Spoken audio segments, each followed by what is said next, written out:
Just need something to do while waiting for 15 minutes.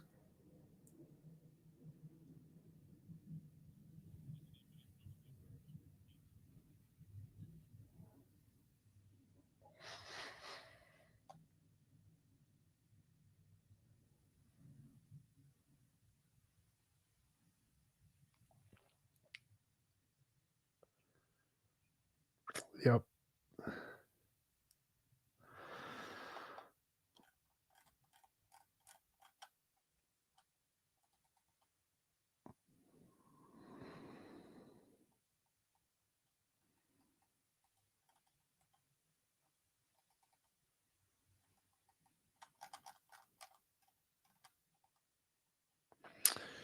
I think somebody has their hands up. Hot Wheels.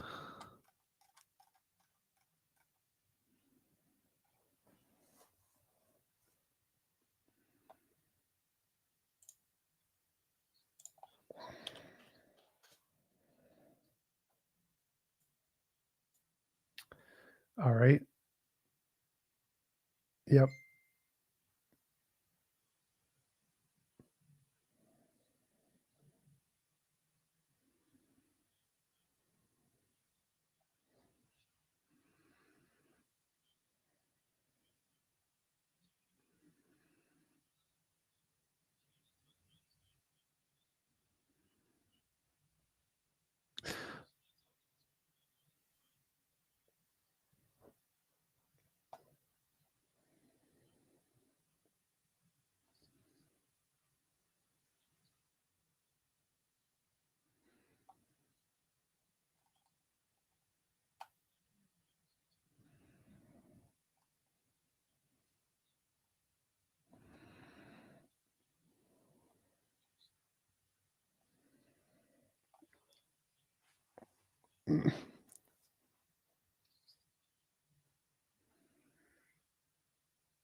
Damn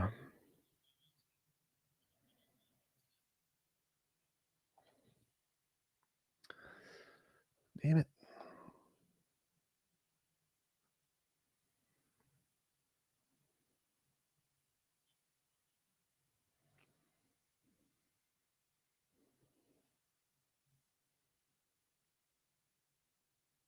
I'm going to restart my computer. Be back in a minute.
Testing. All right. Share screen. Share system audio. Testing. Now let's go to like.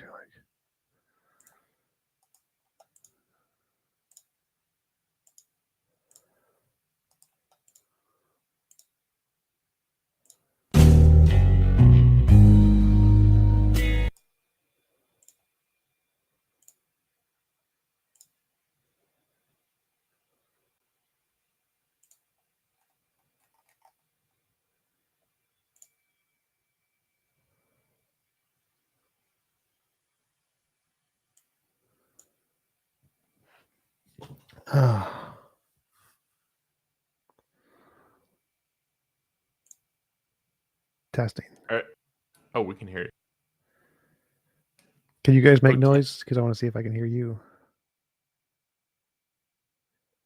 Can you hear me? Yes, I think so.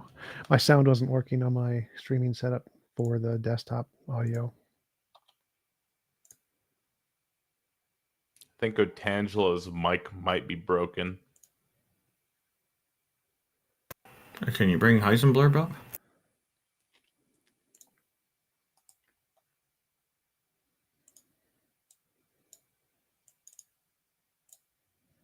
Inviting them up right now. Hello. Hello, how are you? Pretty good. How are you guys? Just getting prepared. We're starting in 7 minutes, so we won't be taking the topic right now until after the show starts. But what's on your mind? Yeah, I don't know if this would be considered on topic or not. But just like I think that I had a question about how is everybody defining God for the topic, because some people, I think some people are saying it's on the theist to define God, but I think like if I was to say I am God compared to an ant, it might be kind of a different conversation, you know. So it's I kind of wonder what the non-theists are accepting as the definition of God for the purposes of the topic. Is Usually Yeah, it's the most stereotypical definition of God used around the world. So a non-physical mind that created the universe, typically. right. So it's not like people just work with any definition of God that they want. Like there's a certain, like you would probably draw the line at some point, I would think, right? Right. Like, so you couldn't just say God is this potato that I'm holding in my hand, therefore God exists. That would be very, very silly. Right. Okay. That was all that I was really wondering. So yes, typically the words that are used in the title are meant to represent the most typical definitions that those words have in the dictionary.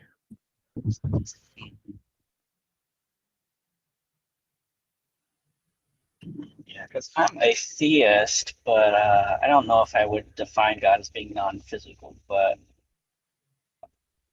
yeah, I think I would have a workable definition that can be discussed. Yeah. So what happens to me is people start asking like probing questions, like, "What about this? What about that?" Like the omni attributes and stuff. I'm like, I don't really think the omni attributes are particularly coherent. Yeah, those aren't required for a God. But I try to. Most religions don't have try to those. box me in though.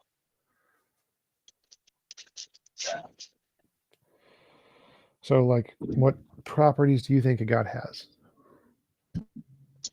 I think he has mind. Probably the most obvious property. I would tend to think that God is non-biological. Okay, so this is actually kind of the topic that would be more appropriate for the show. So I think we Okay. get that onto the live stream. So let's hold off on these ideas now. Just keep in mind that we're welcoming people presenting a goddess or god or a combination of multiple deities. Yep. That was my question. Thank you for answering me. You're welcome. And usually we do generally try to accommodate what the definition is that people presenting the idea uses, because that goes hand in hand with the claim, obviously. Right.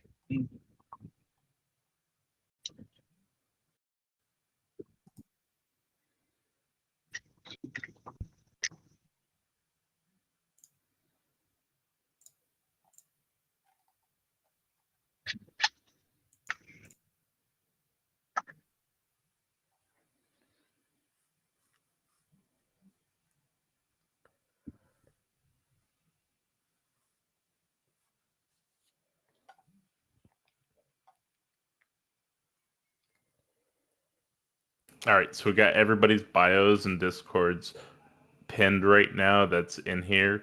So if anybody hasn't been to their YouTubes, make sure you go to their YouTubes and you follow them or subscribe, because they're awesome. TJump, Randolph, and Jail, they all rock. So follow or subscribe to them all. Yeah, we're going to be starting in 2 minutes. We've got people waiting in the YouTube channel as well. 9 people waiting.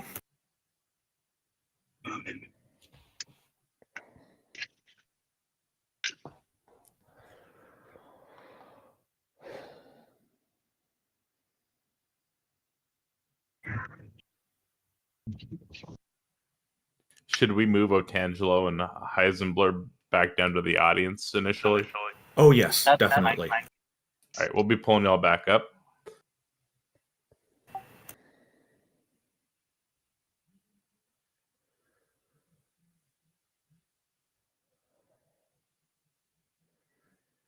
Go ahead and re-raise your hands whenever you like.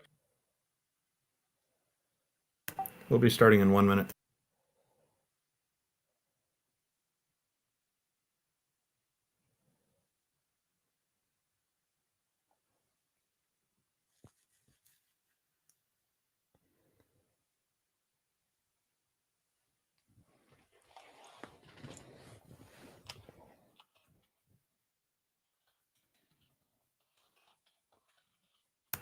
Muting my tabs so it doesn't make noise when I'm talking.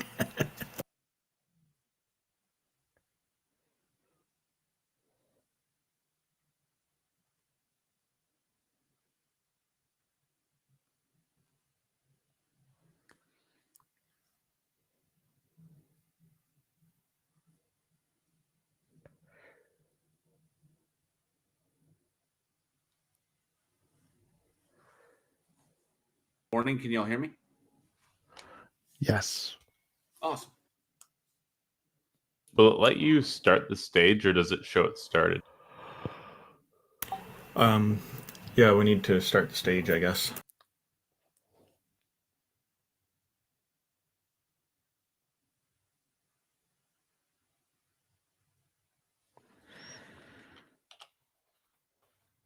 Give it a drink.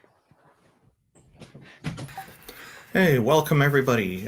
We've just started here on June the 26th, 2022. We're a panel of people who are mostly atheists, who are responding to people from the audience who would like to convince us that a goddess or a god exists, or multiple deities exist.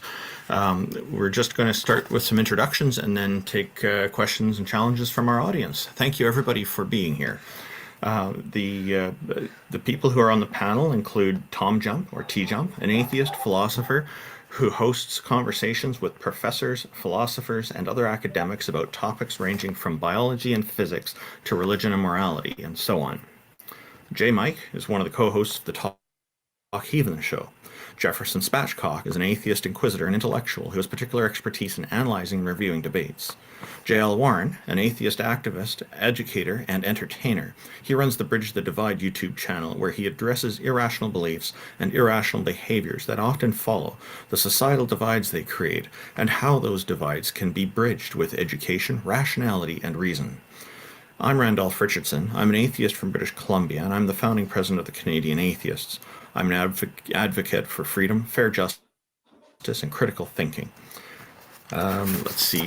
The IX is a Tom Unboxes subscriber and former atheist community of Discord admin who enjoys long walks through evolutionary, biology-inspired computer science, archaeological, academic, biblical criticism, and so on.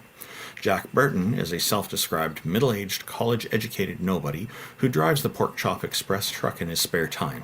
He's a deist and mostly non-committal to philosophical stances. Peter de Tucker is an atheist from the Netherlands who handles the production of various YouTube channels, including Aaron Ra's channel, and generously contributes his professional artistic skills for free to atheists all around the world. King Xerxes is an atheist activist and political commentator who has extensive knowledge of the Holy Bible and history surrounding it.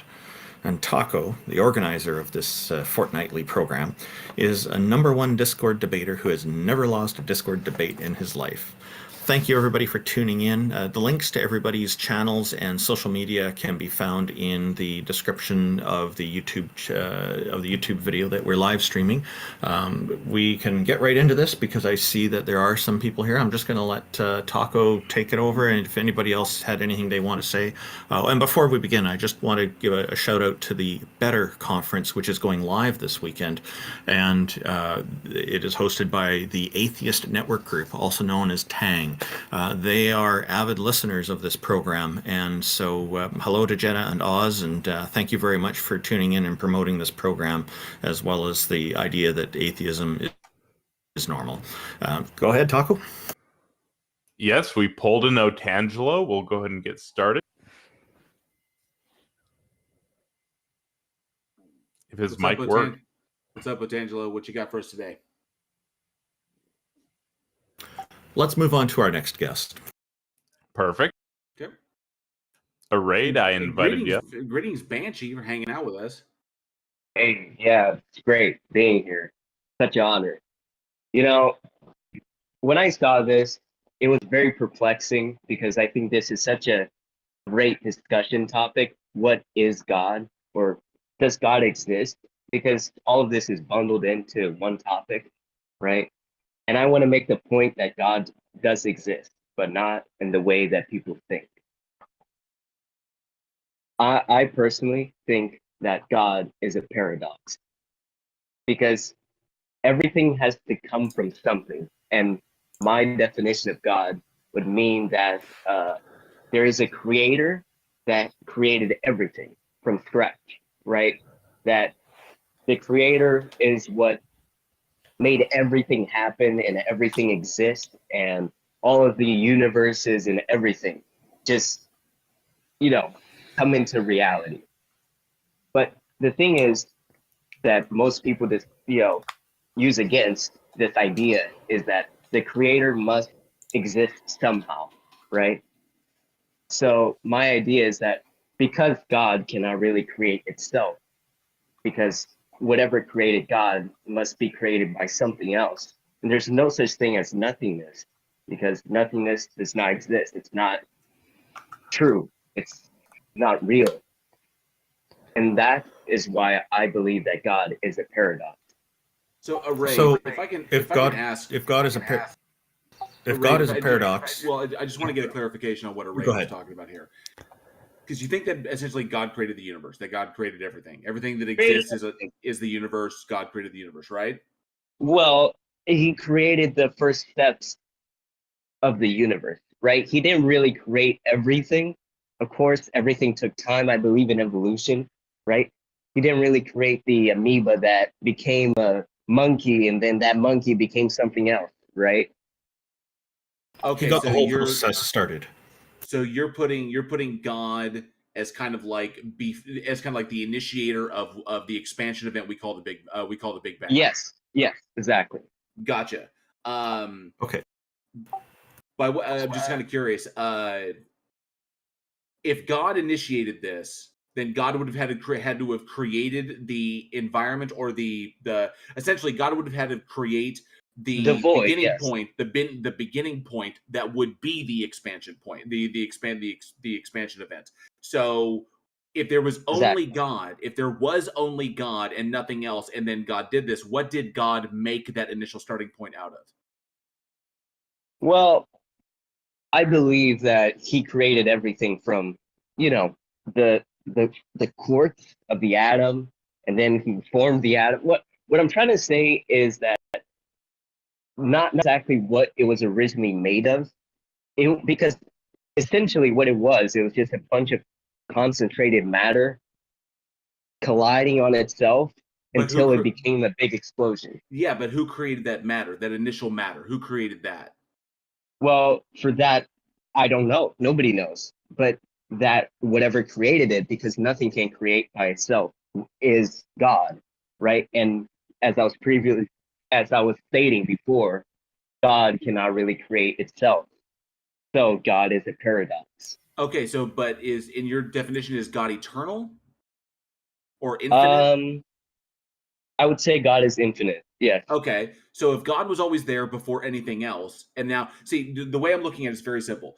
There was God, and there was nothing else. God was the only thing, and then there was God, and there was other stuff, and God created that other stuff. So there was God and nothing, and then there was God and something, and that something came from God. Okay, so what did God create the matter out of? Now that's the reason I said that God was a paradox, is that you can't really explain it, right? The paradox is kind of like everyone knows what the actual meaning of a paradox is, but the only way to define God for what it is a paradox, right? Okay, it's something that. Okay, so Yes. how do you I mean, like, do you just like accept it? Is that what it is? Because in this particular Well, state, I think we don't have enough. We're not scientifically involved to actually prove the existence is right now at the moment. But when we do, we're gonna find out really quickly that everything will lead to a paradox. okay, Everything will so lead. wait, so how does this how is this different? How is this any different from a God of the gaps argument? Because you're basically putting God into the gap of what we don't know, and just calling God a paradox because that's all you can break it down to. Essentially, it's still God of the gaps. If you show a caveman, a piece of fire, right? He's probably not gonna know what that is. It's irrelevant. It's irrelevant. What you're doing, the how you've created your position, what you've created your position, how you're defining everything, and where you're placing everything, is just you're sticking God into the gap of knowledge we have about the states of the universe before the expansion event that created that essentially is the origin of our observable universe now. So yes, there are questions we can't answer yet. You are correct. There's information we don't have. And if you look at things like, the halting problem or Gödel's incompleteness theorem, there is potentially information or knowledge that we will never have because it's literally beyond our reach and always will be. So essentially, there's a gap in our information, and you're putting God in that gap in order to explain a phenomena that doesn't currently have a 100% explanation. So how is that any different than a God of the gaps fallacy?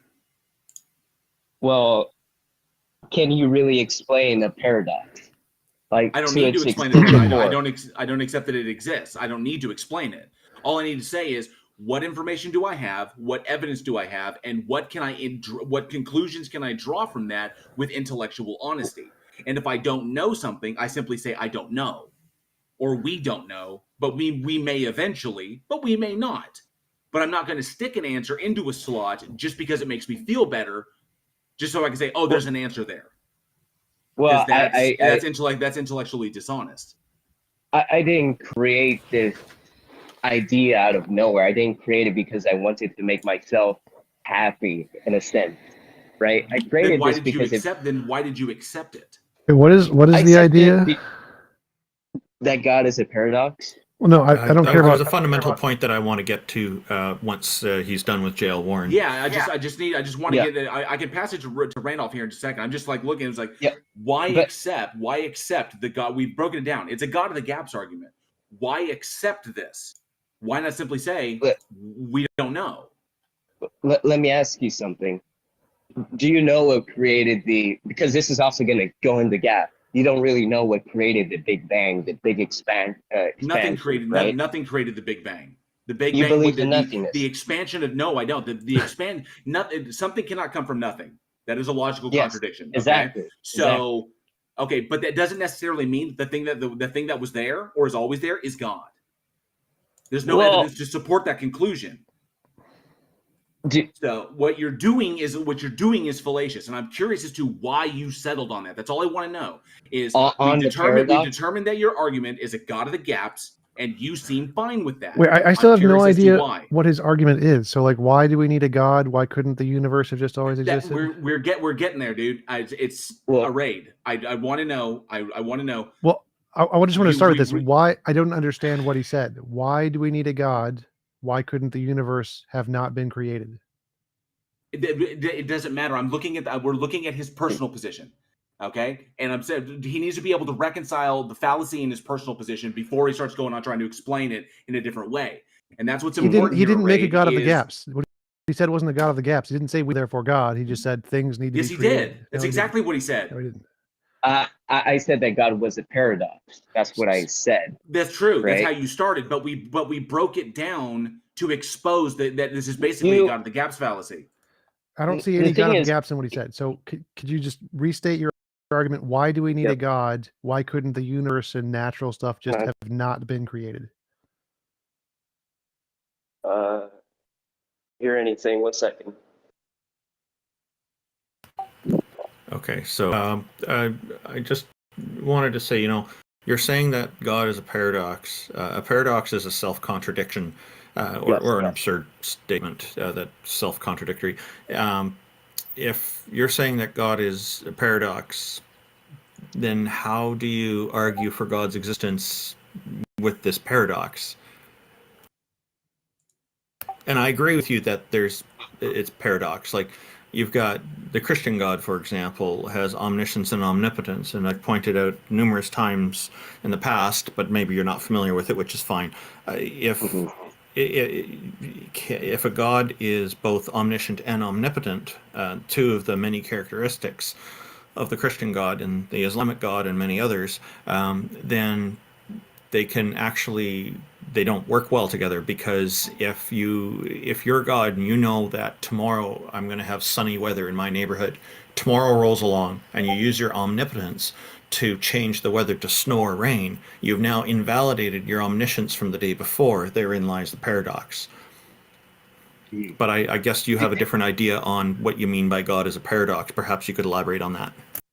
Do you guys know about the grandfather paradox? I've read it in many books, but I think a lot of people don't exactly know, the what the grandfather paradox is, right? Time travel.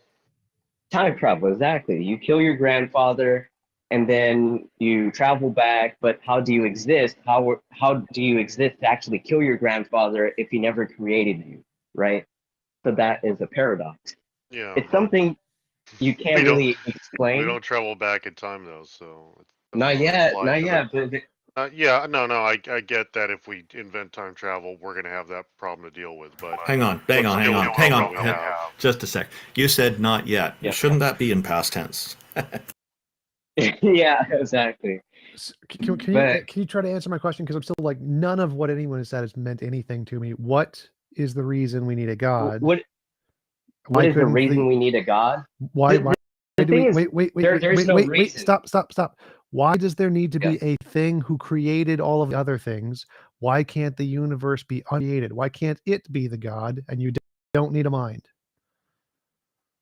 Well, I'm not saying it does need a mind. I'm saying that nothing can't come from nothing. Nothingness does not exist. Nothingness we agree. Something. We agree. Nothingness doesn't exist. But I'm a naturalist, so I think that like quantum fields are the fundamental thing. They created all other things. They don't have a mind. There's no God. It's just nature. Why? Where is the problem there? Well, if you define God as nature, if nature is what created nature, then I agree. That's God. But the reality is that something needs to be created by something, and that has to be created by something, and that has to Not be created by something. It was never created. So there was just nature. It was never created. No creation. It's just always been there. No creation. How can something always be there? That's the thing. You argue that for God, that's your position with God, that it was always there. I never said it was always there. I said it was a paradox. Well, true. Something that's infinite is always expanding. What do you mean? You agree that God is always there, that God is infinite, that at one point there was God and nothing else. And then what created that thing? I agree that God is a paradox, right? And I agree that God is infinite because there's always going to be something creating, right? No, why? Why would you always need something? Why can't there just be a thing that's always been there? Well, I can't really explain that to you. I said it in simple terms. It's a paradox, right? There's always going to be something creating that thing, No. right? Well, like a paradox, then as Randolph said, is a contradiction. There's no contradiction. it is a contradiction. Wait. There's no contradiction in a thing that has always existed. There's no contradiction there. It's not a paradox. It's just special pleading. That's it. That's the thing I can't really believe in, because honestly, how is it that it's always been there? So the atoms that collided on each other and made a big explosion to create the universe, it's always been there? You're advocating for something that has always been there. So why is it strange to believe while you're advocating for it? I didn't understand that at all.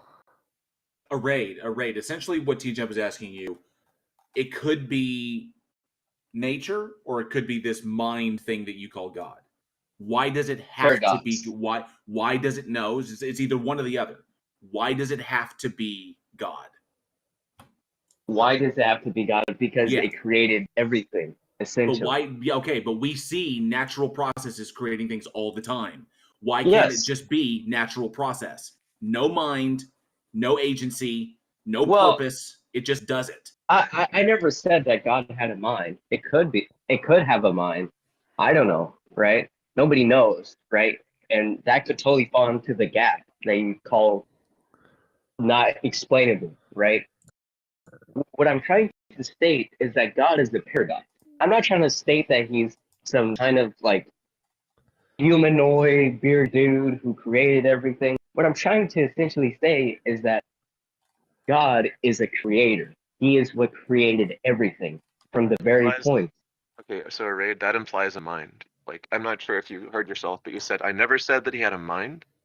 You said, I never said God had a mind. And then you said he, and then you said is a creator, etc. Right?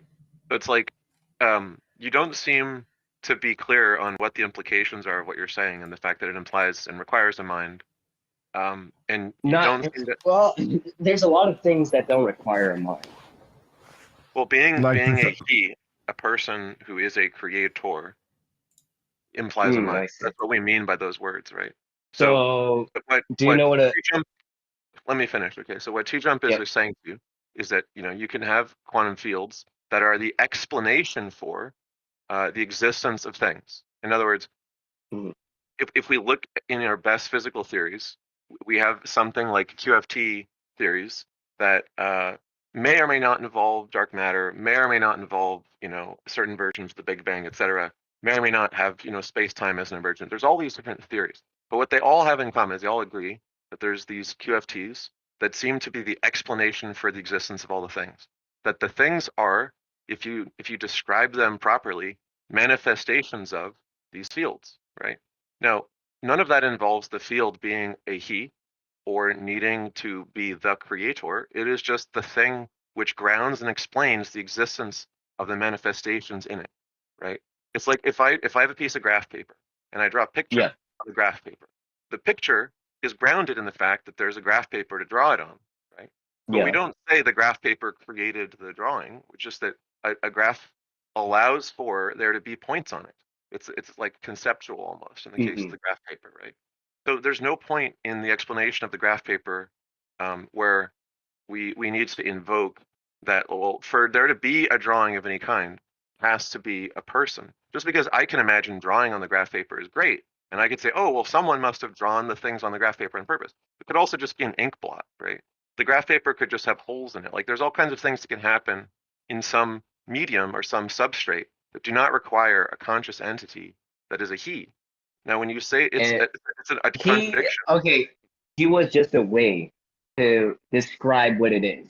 I know that I was giving it a human term, right? To thing and making it so it has some kind of mind or whatever. I said that by accident. Okay, now that I'm listening, right? I now understand what you're trying to say, but I didn't mean it that way. right? I was just saying he to refer to it as a thing, but of course that is not how you refer to something as a thing. Raid, maybe I have a better question. So everything that TJump has put forward, for that there is evidence. Why are you putting something forward for which there is no evidence whatsoever? How is there no evidence? What evidence do you have for this eternal creator that exists and that creates things? What evidence do you have? Can something just exist out of nowhere? Okay, That's what I'm trying to say. I asked you a specific question. Please yes, address and the you're question. asking for evidence. And I'm telling you the evidence that nothing can come from nothing. You're not telling me the evidence. You're asking me a question which implies the need for your God. That doesn't help. What is the evidence for your God? I just told you, nothing can come from nothing. We don't claim that's that. Great. That still doesn't get us to your. That still doesn't get us to your God. I think what he's arguing get us to a question that we haven't answered yet. I think you're missing his point. I think you're misunderstanding what he's arguing. So I think he's arguing that there must be a past infinite regression of events, and that there can't be one event that is past eternal. So I think by creation, I think he just means events, and there has to be a past eternal segment of events, and it's not possible for there to be a necessary thing. There just must be a past eternal thing of events. I think that's what he's arguing. Is that right, Araid? I agree. That's exactly what I'm trying to say. It's a paradox. It's just lines of contradiction above contradictions and everything like that. And what evidence do you have to fill that paradox with? I just told you, nothing can come from nothing. Well, I just told you two things. That is a thing that you put forward. What evidence do you have to fill that position with what you call God? Okay, sure. If I light a match and that match creates a fire, boom, I created something. Because the chemical reactions and the reaction it had with the air. There's evidence you exist. There's evidence you exist. There's evidence matches exist. I can give you billions of examples. What you can give me examples. What you can't give me is evidence. Evidence. I gave you evidence. I gave you evidence. Nothing can come from nothing. Let me finish my sentence. You give me examples of existing things for which we have evidence that they exist. What evidence do you have that what you call God exists? Wait, not examples, not questions that need to be answered. It's not a question. Oh my God. So okay, wait. All he's saying is that causation must have a past infinite regression. That's all he's calling. He doesn't say there's a mind. So he's not talking about God in any way that we know in the word. All he's saying is that there must be a past infinite regression of events. And the concept that nothing can come from nothing is pretty well accepted in philosophy. We grant that there's no such thing as a philosophical nothing. So that's fine. We can grant that. But two things. An infinite regression isn't a paradox. It's not a contradiction. There's no logical contradiction in an infinite past regression of events. That's perfectly fine. The problem is when you say that it must be that way. There's also no contradiction with a necessary thing that exists outside of space-time that created space-time, like a quantum field. There's no contradiction in that either. So when you assume that there must be a past infinite regression of events, that is not the case. There are other alternatives, like a necessary field that exists outside of space-time and created all the stuff we see around us. So it's not the case that it requires a past infinite regression. And it's really weird that you're calling a past infinite regression God. That doesn't make any sense. And it seems, again, that you're not really advocating for anything like what we would normally call a God. You're just saying there's a past infinite regression, and you're arguing for that over a necessary kind of entity. I'm saying a paradox. It's not. There's no paradox in any of that. Well, that's something that, for some reason, you don't really understand what I was saying earlier. I was saying that, because I already know what points you're going to do, because I'm just getting what I have said earlier again, that something has to create something and that has to create that. And at the end of the day, there's this infinite loop of whatever we've already been created over that. thing. You do not need an infinite loop. I've already proven this wrong. Exactly. You can have a necessary being. There's a determination. There's Well- this one thing that created all other things, and that one thing always exists, never created. This is a thing in physics. We know the two alternatives It here. always exists. Yes. It always exists. Yes. How so? It exists outside of space-time and created space-time. Space and time are emergent from quantum fields.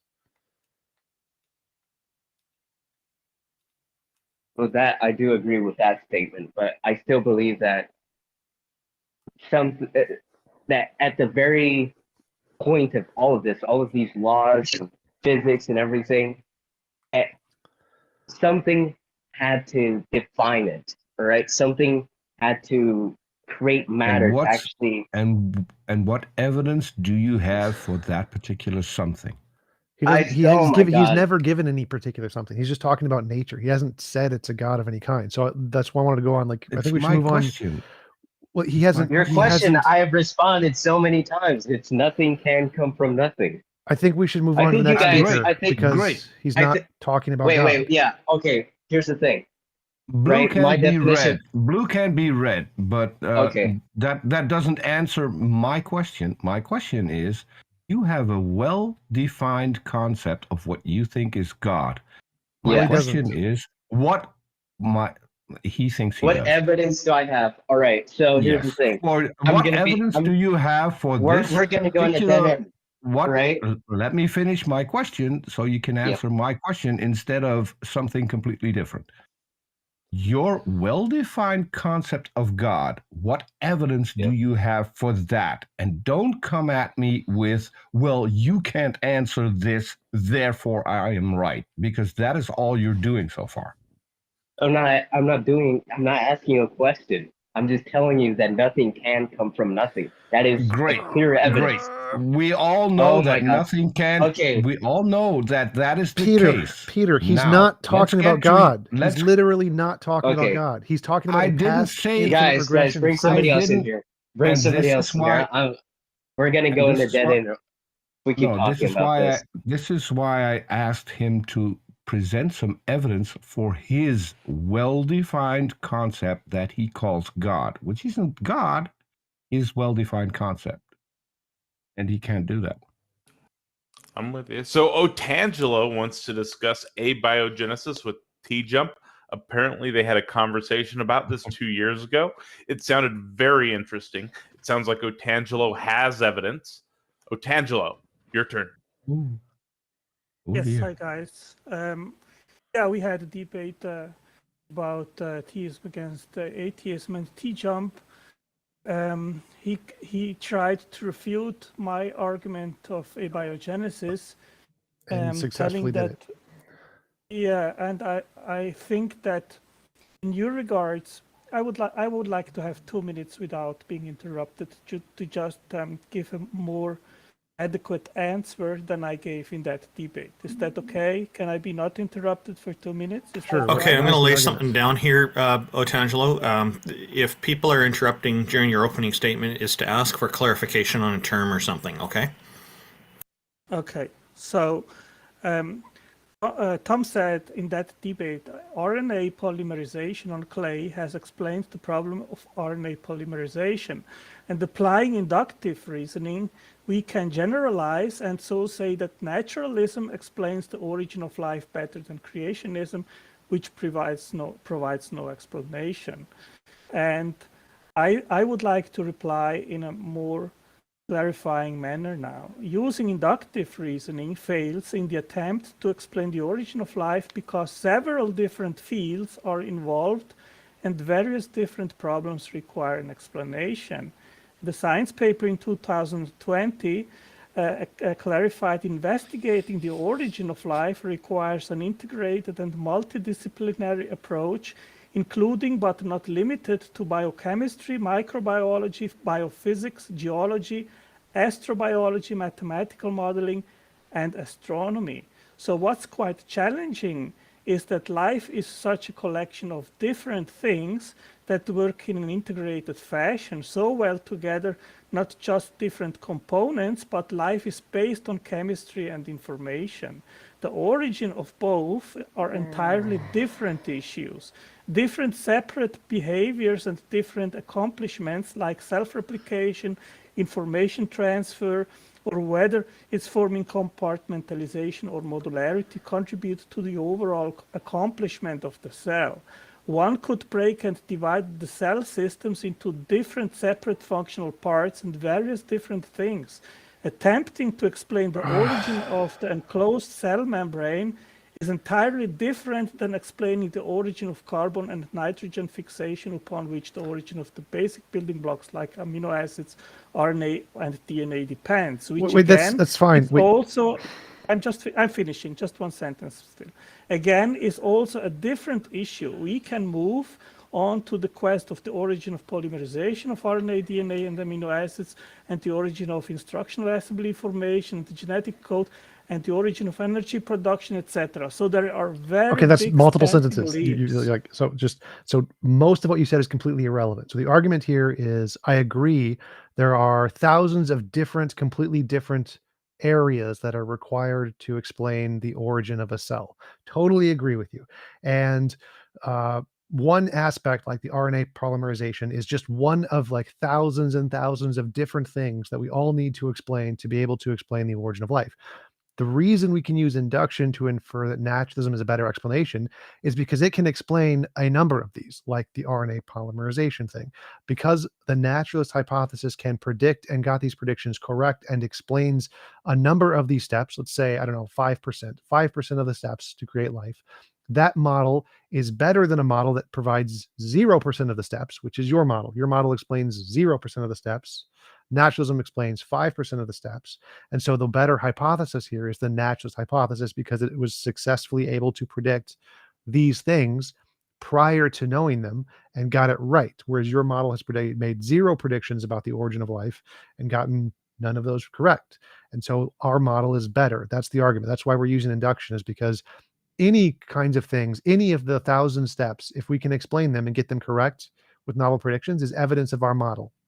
And the one that gets the most correct is the one that has the most evidence. And that is the naturalist abiogenesis hypothesis. It's the only one that has evidence.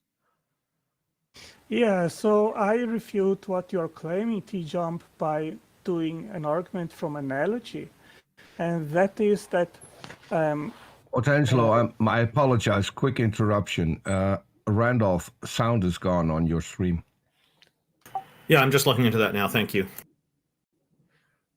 Go ahead, Otangelo. Okay. Yeah, my apologies. Go ahead, Otangelo.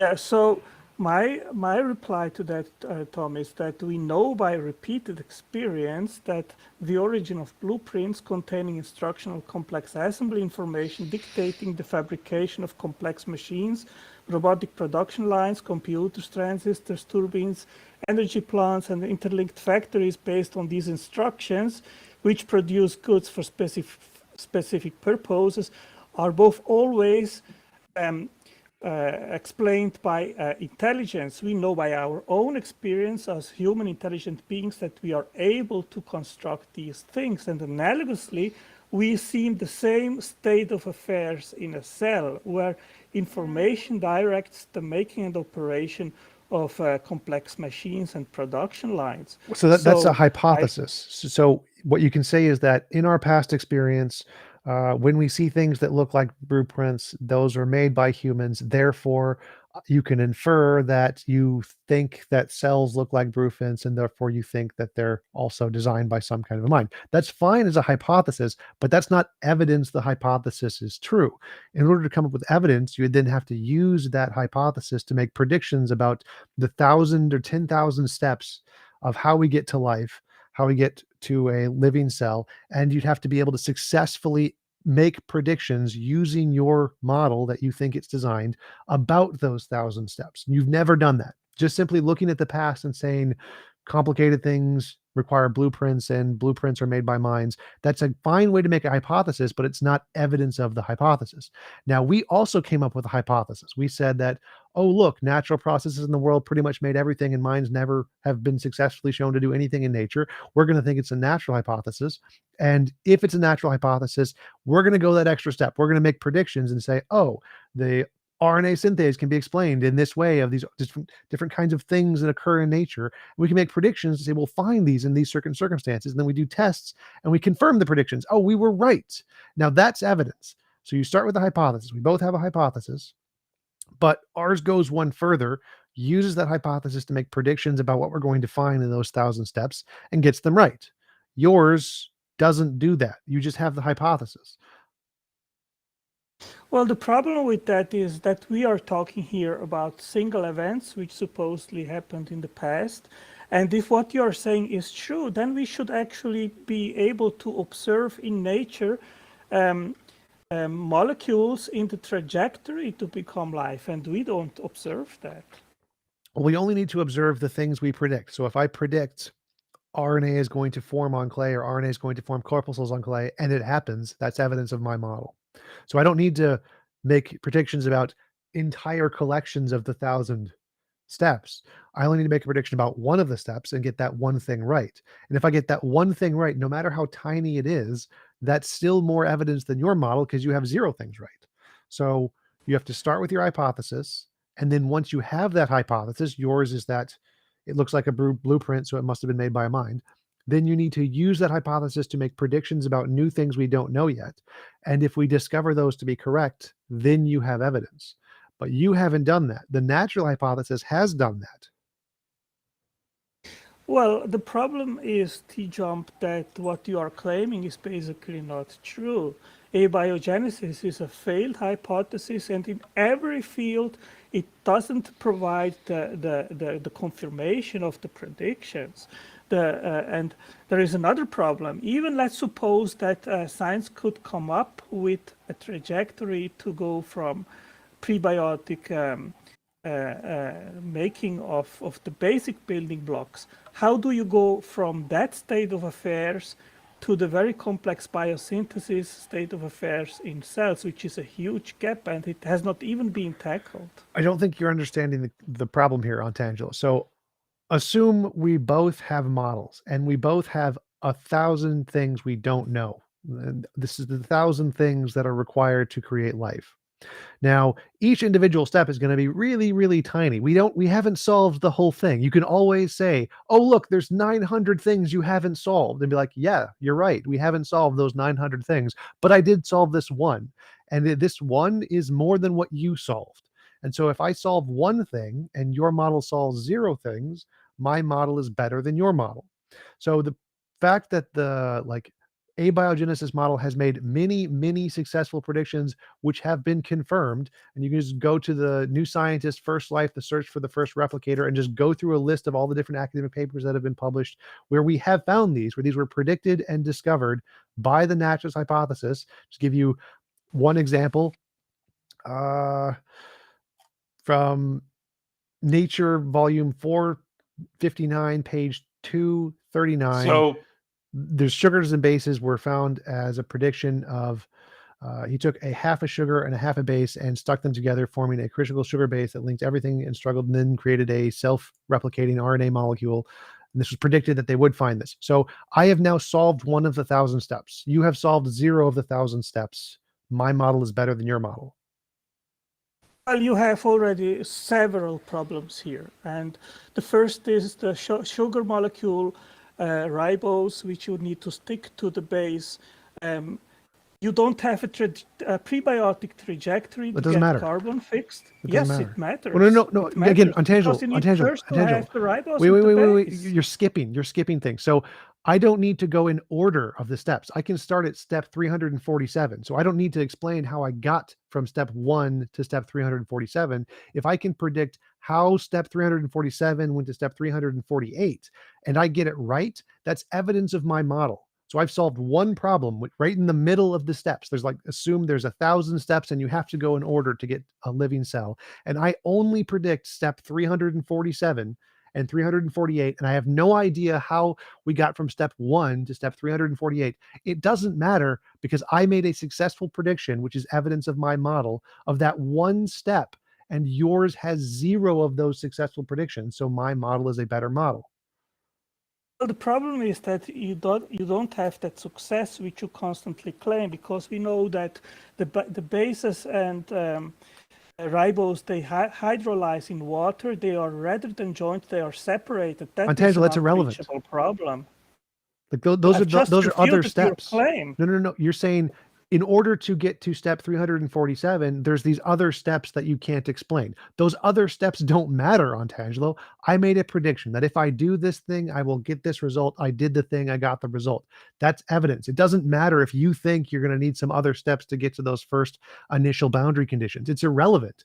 I made a prediction that if I start with these conditions, which I started with, and I made these conditions and put them together manually with my intelligent designed mind.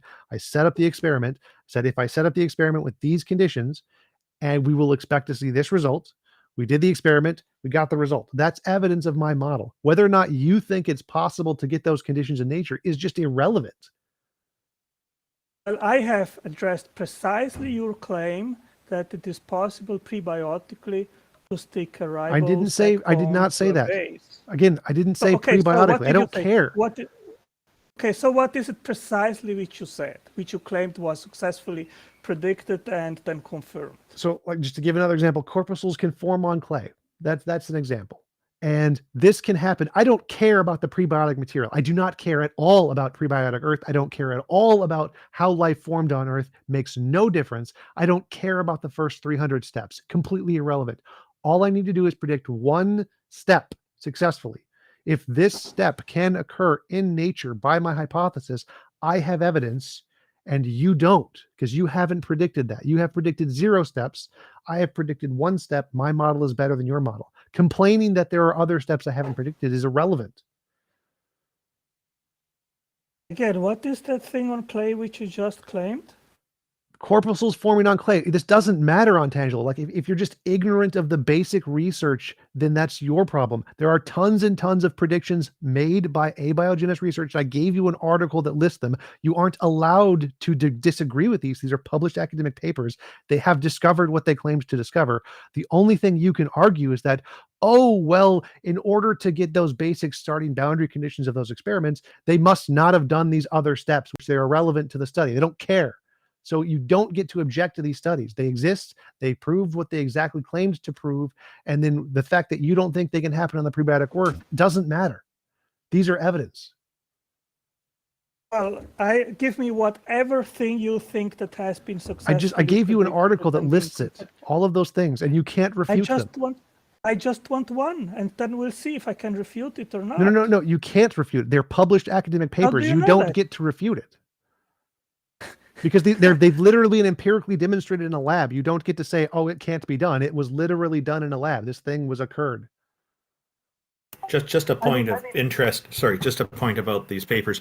If you do want to refute those papers, the way to do it is to write papers of your own and get them peer reviewed. Science is definitely open to that. Yes, they absolutely would be. That'd be the best thing, is to do the work. Open up a lab, do the work yourself, break it down, show how their paper is wrong, and then update. And then you get out there, get peer reviewed, and then they'll be like, oh, wow, Antangelo has proven that this was false. They've proven that that there was something wrong here. And we have new, better information. Yeah, my initial point stands, Jump. You didn't refute it. Just by claiming that science has solved one problem, that therefore abiogenesis is better explained by natural mechanisms, is something which I not accept. I think that's not the right way to go, because there are very different problems which have to be solved. And I would say if you cannot solve just one of the many problems, then your hypothesis is not confirmed. While we know that intelligence can do all the things which I just explained analogously, we do all these things, we construct them, we make blueprints, and upon them we construct machines and factories and turbines and so forth. So analogously, we can apply that and say, okay, if intelligence is able to do it, then that means yes, intelligence is able to do it. And what we see in the cell is far more complex and more elaborate and complex to make than whatever we do. So we can infer that a much higher and more sophisticated intelligence had to be involved to create life. So I already addressed that. Angelo, can I ask you a question? One second, I'm just giving my concluding remarks. Okay. Just simply saying that it's possible that intelligence could do it isn't evidence. That's a hypothesis. That's like saying it's possible magical pixie farting leprechauns could do it. Is that evidence of magical pixie farting leprechauns? No. So in order for it to be evidence, you have to take that hypothesis that you think it's possible X could do it, and then make predictions about the thing you're discussing to be able to discover something we don't know about it yet. So simply the fact that this X could explain it is a hypothesis. It's not evidence. The evidence is when you say this could explain it, and here's how, here's the natural processes that we can predict we will see under these experiments. And if you get that right, there's evidence. And only one model has done that, and it's not yours.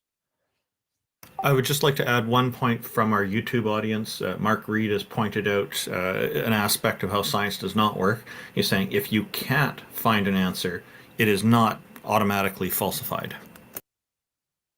Well, I use two methods. Can I answer to that? I use two methods. One is when abiogenesis research only leads to dead ends and doesn't provide any reasonable explanation whatsoever. And we know in parallel that intelligence is actually a capable mechanism.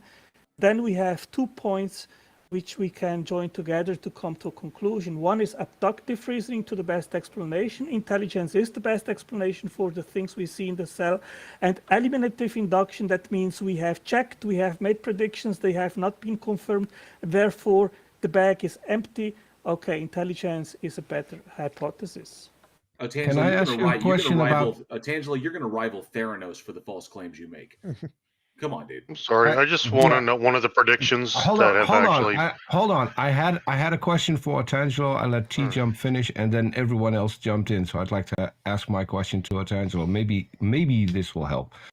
Otangelo, your claim has always been that DNA is analogous to a blueprint for a factory. Am I correct?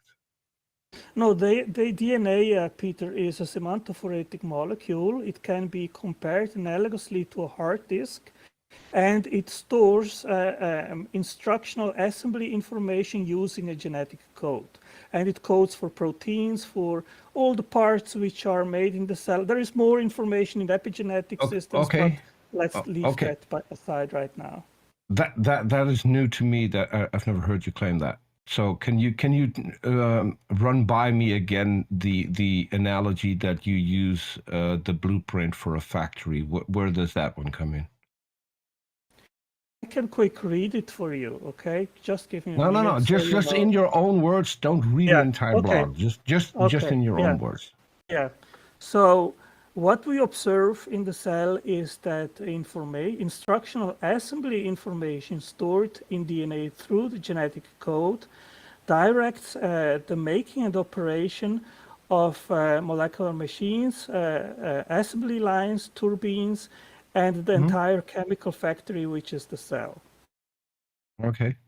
So when you say that God created this particular blueprint, and that is a claim that you've made several times, even when you came here. So let's say that let's run with that. So God made a blueprint. If that analogy is correct, then the blueprint leads us to factories, leads us to factory workers, leads us to power plants that power the factory, leads us to subcontractors that provide additional materials that aren't made in the factory itself. So where are God's factories? Where are God's factory workers? Who are the subcontractors? Where's everything coming from? You know, the amazing thing, Peter, is that what we see in the cell is a fully 100% pre-programmed you have no answer. Robotic. You have no answer to my question. I am answering your question. If you permit me to finish, you will understand what I am saying. Okay, go ahead. So these factory workers that you are talking about, they are substituted by an entirely self-sufficient, pre-programmed robotic factory where all operations, they are working and operating in an autonomous Where do the robots come fashion. from? Where do the robots come from? God created them. God created them. Where? Well, the robots are the molecular machines, which are the proteins. No. I asked where. Where did God create them? Well, here on Earth, of course. With what? With the matter which he had on hand. God had matter? Yes, the elements, the atoms, the matter, the materials. So what you're saying that matter is eternal? Oh, he created matter. Oh, he created matter. Where did he create that? I don't know. You're here, right? So how do you? Okay, if you don't know where, so how do you? No. Quick question. If you don't know where he created it, how do you know that he did create it? Well, do I need to know where he created it in order to know that he did create it? Aren't we here, Peter? So this universe exists. It is that we are here is the question. My question is: you make claims about God that you can't back up. So you don't know where he created it. Okay, I'll grant you that you don't have to know. So how did he create? How did he create it? So what did he create? He created the matter that we see today from the matter that he had, and the matter that he had, he also created. What did he use to create that matter? Yeah, matter is energy, Peter. So I believe that God had potential matter at his disposition, which he actualized. Where did he get that from? It was always there. That potential to. So there is matter that God didn't create. This is great. We're getting now. Finally, we're getting somewhere. So there's matter that God didn't create. No, there is potential matter that God instantiated and actualized. He said that there's energy that God didn't create. That the energy was always there, and then God manipulated the energy into matter, and then used that matter to create life. Oh my God, Otangelo, are you a pantheist? No. We're listening in real time for Otangelo to go back into an infinite regress of materials that God used to create. And this is amazing. Let me correct JL. I didn't say what you rephrased. What I said is that I believe that God had potential energy at his disposal, which he actualized. Okay, and where did this potential energy come from? Breakdown. Hang on, Peter. We need a breakdown of that. God had potential energy at his disposal. Right. Yes. Right. Okay. Yeah. So if God is there, and potential energy doesn't just come from nowhere. So it's either always there alongside God, or God created it and then used it. Which one is it? Yeah. The potential of actualized energy was always there at God's disposal. So you're basically that something existed alongside God eternally. Yes. This is amazing. Someone needs to clip this. It was not actualized. It became to start operating when God actually did wind up the universe at the singularity and injected the energy. Yeah, but it had to be there in the first place. Exactly. Energy and potential matter is eternal. Energy and potential matter is eternal. Just like God. And the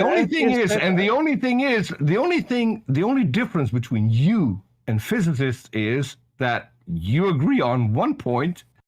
The one point you don't agree on, for that there is no evidence, which would be your God. This is truly amazing that you actually agree with current science. Well, Peter, don't strawmanning me as you usually do. Okay, so I didn't. If I'm wrong, correct me. I don't want to strawman you. I don't want to strawman you. I didn't say that actualized energy was eternally there. What I said is that God had potential energy at his disposal, which he was able to will and actualize, which he did at the Big Bang. Okay, so the energy. Who created the potential energy? GL. Let me try get clarification. So this energy is eternal, correct? Again, you are not listening or not understanding or trying. I'm listening. I'm trying to. I said I want to clarify this. The potential energy that God had to create things out of is eternal. Am I correct? Let me give you here not a statement, it's a question. Yeah, let me give you an example. No, not an example. This is a simple yes or no question. Was it eternal or wasn't it? The potential, the ability of God to instantiate and to actualize energy. I'm not talking about his ability. I'm not talking about his ability. I'm talking about the energy that you claimed God had at his disposal. Is that eternal? I said potential energy, Peter. I said potential energy. No, wait, JL, I'm getting somewhere. JL, please. Peter, you guys are going in circles. Otangelo, I'm asking you about the thing you claimed. You said God had potential energy at his disposal. That is your claim. My only question is, this potential energy that you claim that God had at its disposal, I'm not putting anything else into this. The thing you claimed he had at his disposal, is that eternal, yes or no? That's a yes or no question. We don't need examples. We only need a yes or no. The answer is yes. Let him answer. The answer is yes. Wait. I want to hear Peter. His you're asking a stupid question. No, Peter, you're asking a stupid question. I want to hear Otangelo answer. And there's a you reason aren't understanding, I want to do Peter. that. You are misunderstanding. God is infinitely powerful. Which is why I'm asking clarifying questions. Peter, stop. You're asking stupid questions. Not to any of you. I'm asking Otangelo. So he please, answered your question. Please shut up. Let him answer. So his answer is yes. Okay, God is all powerful. I'll shut up. God is all powerful. Yeah. He has infinite energy. Great. God has the energy. It's great that you now gave an answer that isn't coming from Otangelo, which means absolute fuck all to me. Okay, come on. TJump.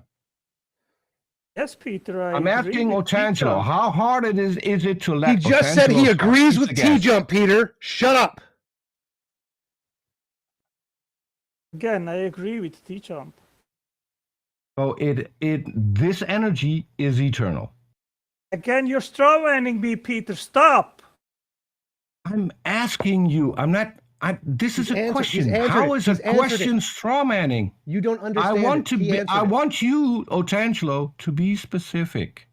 The energy that you propose that God had at its disposal, is that eternal?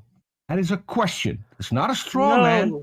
It's a question. It was not eternal, Peter. I was pretty clear. Where did it come from? I don't know. Where did it come? I don't know. You don't know? No. So how can you say that he had it at his disposal if you did not know where it came from? Peter, he said he actualized it, which I think would mean somehow he created it. So that's the answer he gave a little while back, if I'm not mistaken. Yes, he's essentially saying that he meant that he said Otangelo is basically saying that God magicked the potential energy that he could manipulate then. Exactly. Because and that is what I wanted to point out. Otangelo's worldview, chemistry does not explain life, magic explains life. That's pretty much what it is. That is what I wanted to expose, JL. Yes, Otangelo makes a baseless Otangelo makes a baseless claim, and I wanted Otangelo to confirm that, not anyone on this panel. My apologies if I aggravated any of you.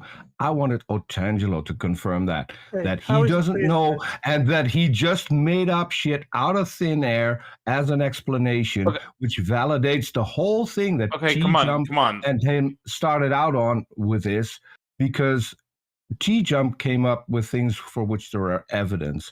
TJump told Otangelo several times, what you have is not based in evidence. It is a baseless claim. And we still are here listening to that particular baseless claim. Otangelo, can you go do your research and come up with evidence for this claim? Can I reply? Yes, Stop. please. I would like to reply. Okay, the analogy which I want to make is this. Let's suppose you need to have a blueprint to make a machine. That blueprint doesn't exist.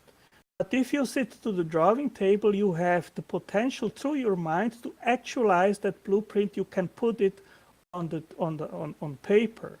So we have a state of affairs first where there was no blueprint, and then there is your mind which can conceptualize a machine and can put a blueprint on paper which gives the precise dimensions which then can be used to build that blueprint, and then you put it on the paper and then you actualize what you have in your mind. The same I see with energy, which was not actualized beyond the physical universe, and God had in his power the ability to actualize energy and then to trigger the Big Bang. So if you think that I am bullshitting people, that my hypothesis is not sound, provide a better explanation from where the energy came from which triggered the Big Bang, and we talk. We don't have to, because you set the stage for that. You don't need the source of that particular energy in order to make a claim. So we can go by your standard and just tell you that unless you come up with something that has more and better evidence than the current model, then we can discard your model based on your standard, Otangelo. Yeah, what is your model? Didn't TJump point out necessary fields earlier? Yes. TJump went over that with you 2 years ago. He went over that with you just a few minutes ago. So don't keep asking to have people repeat something, because that would equate people to you, because that's literally all you do. You never come up with a new thing. I've never got an answer to where the quantum field comes from. And by the way, the quantum field is physical, it is in time. We don't know, which is a perfectly good answer according to you, and the only reason that we should be thinking of a different way where it came from is for you to come up and debunk it, which is what you just asked us to do with your model when you got to when you got to the point I don't know. I don't have to debunk, I don't know. You already confessed you have no explanation, no answer whatsoever. You confessed you have no explanation. You said, I don't know. You said you don't know word. God. Which is a nonsensical explanation. Well, I don't care about your opinion, Peter. It's not your opinion. No, it's not that you say it's God. It's no. Your claim was that God had source material, and when we asked you where that came from, you said I don't know. No, I didn't claim that. Now you're strawmanning me again. People can go back. He had potential energy at his disposition. I didn't Which say is source material, Otangelo. How silly are you going to be? No, it's not, Peter. I didn't say that energy is eternal. I didn't say that. I said it is source material. We've already been through this. Otangelo just means that it's a part of God's nature. That's all he means. Yes. So TJump, do you have an explanation where your quantum field came from? It's uncreated, just like you think God was uncreated. So it has always existed? Yes. Okay, so explain to me how it is possible that it transformed itself into the four fundamental forces which are just right to permit the making of atoms. It didn't transform itself. Well, what happened then? Was it always a quantum field? Then we wouldn't be here, right? Some transformation had to occur in order to... They're emergent properties. So the four fundamental forces are emergent properties from fluctuations in the quantum fields. Well, emergent property isn't the mechanism, TJump. Well, the mechanism is the fluctuations in the quantum fields. Describes what happened, that it emerged, but what made it transform from that quantum fluctuations in the quantum field produced these things. Okay, so again, my question again. You can have basically an unlimited number of forces which could have been frozen, because you know that the four fundamental forces, they are stable. We can make predictions. We are here. That is not a Angelo, given. this is You no need to longer explain that. abiogenesis. Are we changing the topic now? Peter changed the topic. Okay, I think perhaps we should move on here because we've taken quite a lot of time and there are other people in the audience. Maybe give Otangelo a final 30 seconds to kind of say what he wanted to say and we'll move on. Does that sound good? Sure. Perfect. Okay, I appreciate. I think it was pretty civilized today. It wasn't interrupted too much, so keep on doing it that way. That will provide much funner debates amongst each of us. And I stand to my initial point that just explaining one thing in regards of abiogenesis isn't by far sufficient to say, okay, abiogenesis is plausible. Thank you, Otangelo. Appreciate your time, and it's we went way off topic. TJump, did you have anything you wanted to summarize about this? Because it sounded like you had something to say. I guess I could respond to his last point about the fine tuning. Why did the quantum field form into the four fundamental forces as we see today? That's because it's in its nature to do so. Just kind of like how he says, it's in God's nature to want to create a life-permitting universe. Well, it's in the quantum field's nature to create the four fundamental forces as they're designed. And that would be an equivalent answer for both. Thank you. Peter, did you have something you wanted to finalize with, or JL Warren? I know you guys both were interacting with him quite a bit. Yeah, I just wanted to point out that Otangelo's position is exactly the same as ours, and I wanted to at least have a chance at demonstrating that he ends exactly where science ends, and the only thing he does then is said God did it, and for that particular claim, he has no evidence, will never have any evidence, won't even attempt to find evidence, which to me just shows the dishonesty, because he will if you go there, he will automatically derail the conversation to a different topic, as he did today. The conversation ended as soon as he appealed to magic or appealed to divinity. The minute you appeal to heaven, it's over, because yes, it's just like, yeah, that's when the conversation should have ended with Otangelo. Because I mean, if he can't say simply intellectually honestly that we don't know, and he just says God magicked it, the appeal to magic, then the conversation is over. It's intellectually dishonest, it's fallacious, and Otangelo knows this. It's been explained to him a number of times, and he doesn't seem to be able to. There's a fundamental flaw that he somehow he can't accept it. So. But I mean, yeah, if it comes to that and the conversation is going in a direction where it's just appeal to magic, it's over. It's done. So that's it. I just wonder if Jack Burton, IX Taco, or Jefferson Spatchcock had anything to say. Good to see you here, Jefferson. Hey, Jeff. Hey, Welcome. Jeff. I thought TJump did a really good job of not getting derailed, and when you talk to somebody where they're going to change the subject as they want to do, to well, what about this? What about that? The initial point is that the whole worldview has to make predictions that are novel and testable in a way that gives it some credence. And if the alternative credence is just like an analogy or a speculation or an assertion that, well, this could have done it with no evidence, that was it, right? Now, I think what we're trying to do when we take things a little further, even if there's nothing convincing about what's been presented, is we're not simply saying, like, that's not convincing. We're saying, do you not see why this isn't convincing? And we're trying to help maybe members of the audience who think the way that that person does, or the person who's still making the argument, to try to get them to acknowledge why it's not convincing. But you don't really have to do that. If you have someone going on and on about what about this and what about that and what about this, and like changing the subject all over the place, you can just kind of end the conversation unless you care and you think that person's capable of grasping or getting the questions that are problematic about what they're saying. And I appreciate I can ask that, John. TJump's ability to kind of like get right to the heart of it, because otherwise, like, we can chase all the different tangents, all of which can be fun, but it can be really exhausting. And like, you don't owe a person the sort of like exhaustion match of like chasing every tangent that they bring up. I think that's an important point. And I have another objection. So every single time Otangelo comes on, he starts reading off of his blog.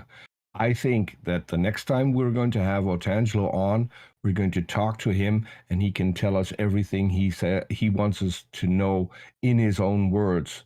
Sitting here and listening to him reading his own blog or other people's websites, that is an entirely waste of time, and I think it's rude to everyone else who's in the audience having their hand up.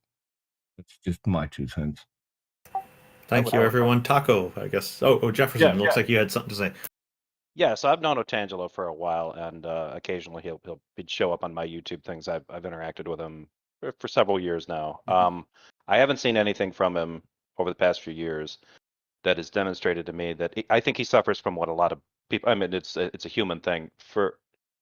He tends to approach a lot of these conversations like he wants to engage in a comparison of arguments, but that's not what he's actually doing. If you listen to what he's saying, the subtext is pretty obvious.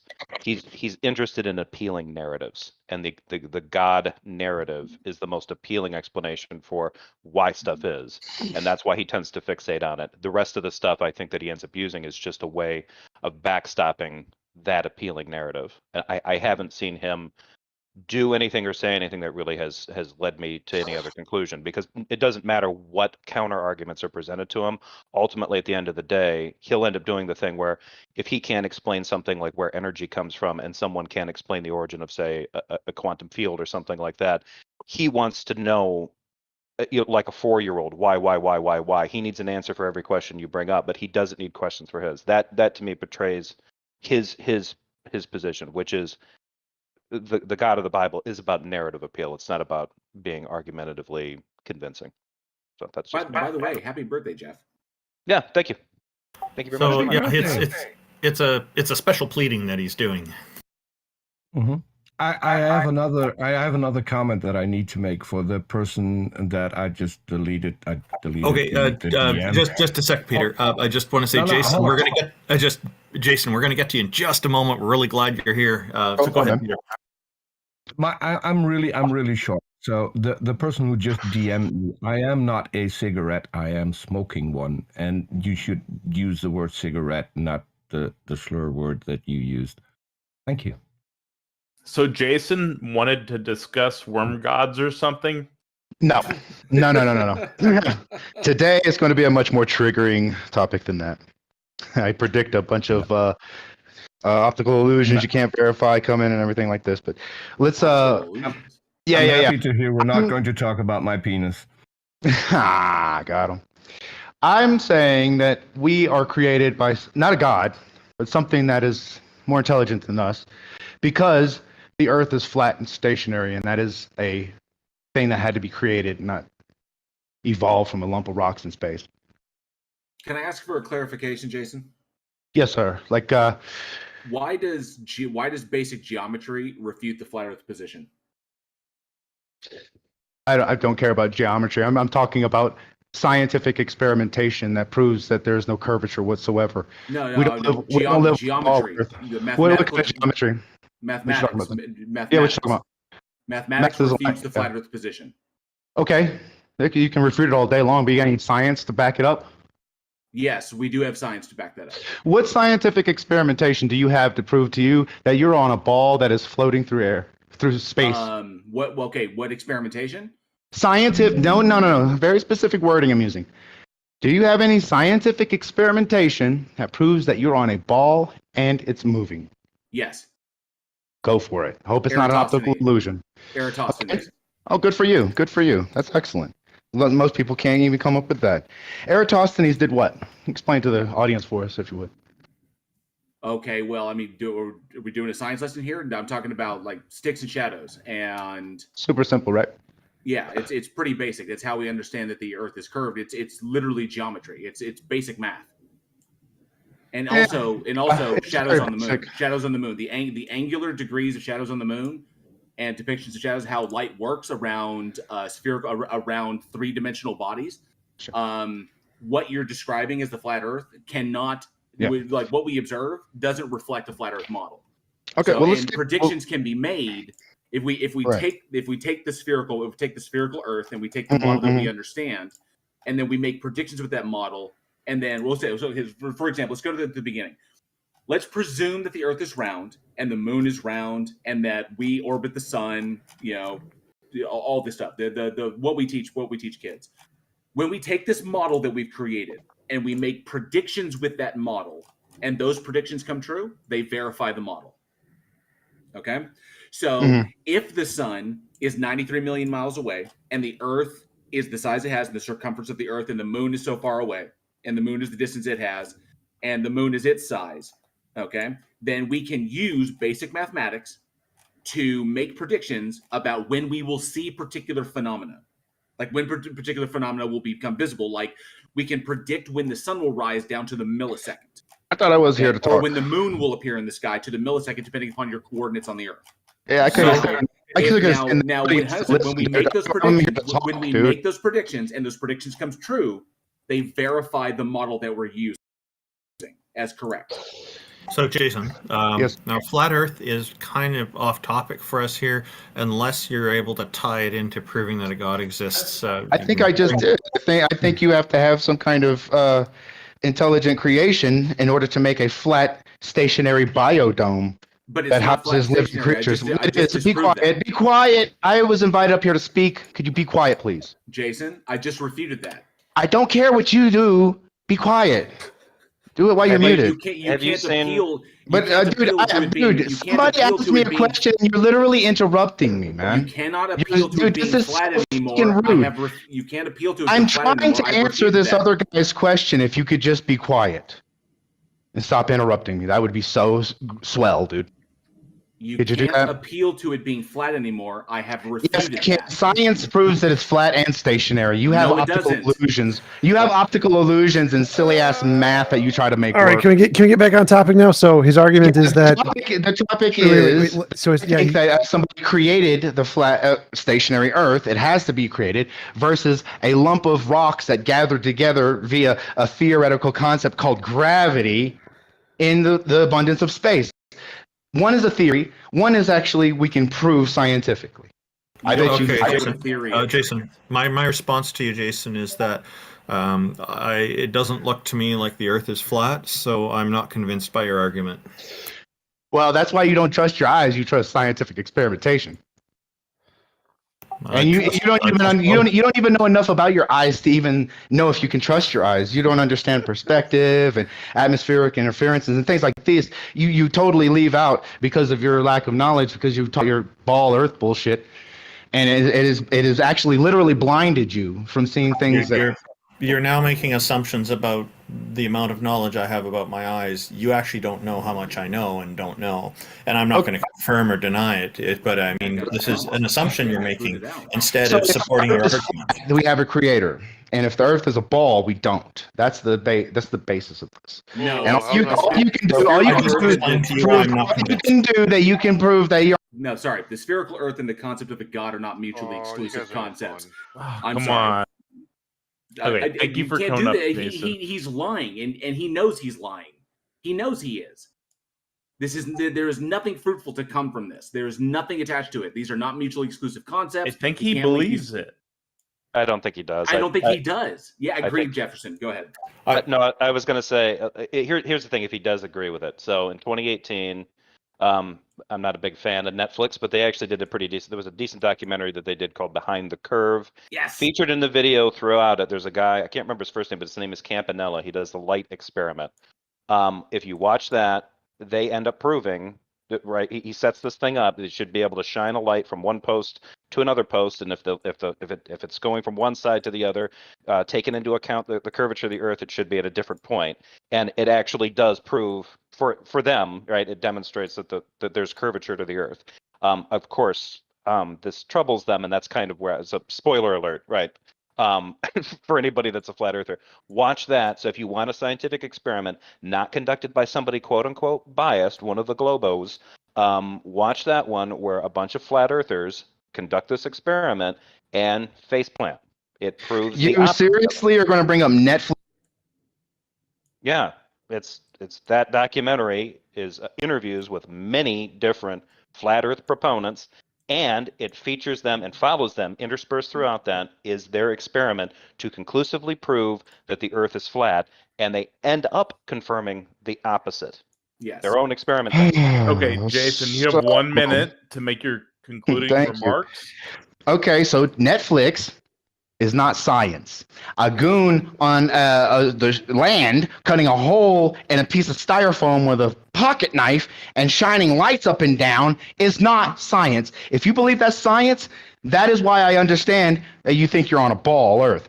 Science, Bedford level, the original Bedford level showed us that there is no curvature. Infrared cameras showed that there is no curvature. Shut up.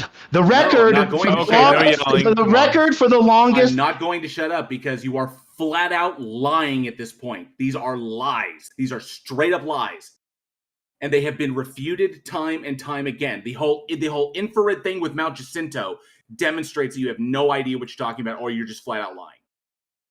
No, this is not going to take place. He is flat out 100% lying at this point. Doesn't this guy feed his worm something to keep him cooler? I mean, he seems kind of triggered. No. Freaking ridiculous. The worms eat him. Okay. Oh, worms eat him. I'm sorry. Coming up. I was actually hoping that he was going to tie worms into the flat Earth stuff, and it's a shame he got so angry. He's usually more pleasant than this. Me too, Randolph. I was looking forward to that same thing. Like, okay, when the worms happen? Big enough, that's how we get the hollow Earth. And Jefferson, this is the big thing. Like on the documentary that you're talking about, yes, that was Jeranism who did that, and that's where the meme comes from of like him saying interesting because he realized it refuted what his position was. But not only that, but you have Bob Nodell himself, who is a massive dude, a big proponent of this, who was literally caught saying we did this experiment with the gyroscope and discovered that there was a drift of 15 degrees per hour, and that and he was caught on tape saying that we need to hide this information because it's really damaging to our position. We can't let this get out. He was caught on tape saying this. Okay, it's a lie. It is a lie. It is a grift, and people should reject it at all costs. Basic mathematics. Professor Dave did an entire series on how you can prove the spherical model of the Earth is true with just observations. Okay, it's beyond dumb. Feeds my point, actually, JL, and I only have a few minutes because I'm heading into somewhere, but I am sick and tired of inductive arguments being made to support theistic claims as necessary when the inductive arguments obviously are missing half of the observations available. So, for instance, in Antangelo's case, he's making the inductive argument that we observe mind-involved processes, therefore anything that exists must emanate from a mind-dependent process. That's half the observations that we make. Yes, of course we observe that, but we also observe processes happening in the natural world that don't have any. So before you continue, Enriquez, just one last observation I want to put in here is, and welcome to the stage, is that it seems that flat Earth is probably one of the least happiest topics to cover. Very true. Go ahead, Enriquez. I'm sorry. We're all kind of tired of it because a lot of us here have been round and round and round with several different flat earthers for years, and I love the irony of the statement that you just made. Round and round and round. Yes. Like a flat disc. It's very. Just the predictions made in 2016 when Comet. I think it was 2016 or 2018 when Comet Neowise was passing into the visible range of Earth. This was a big thing that made headline.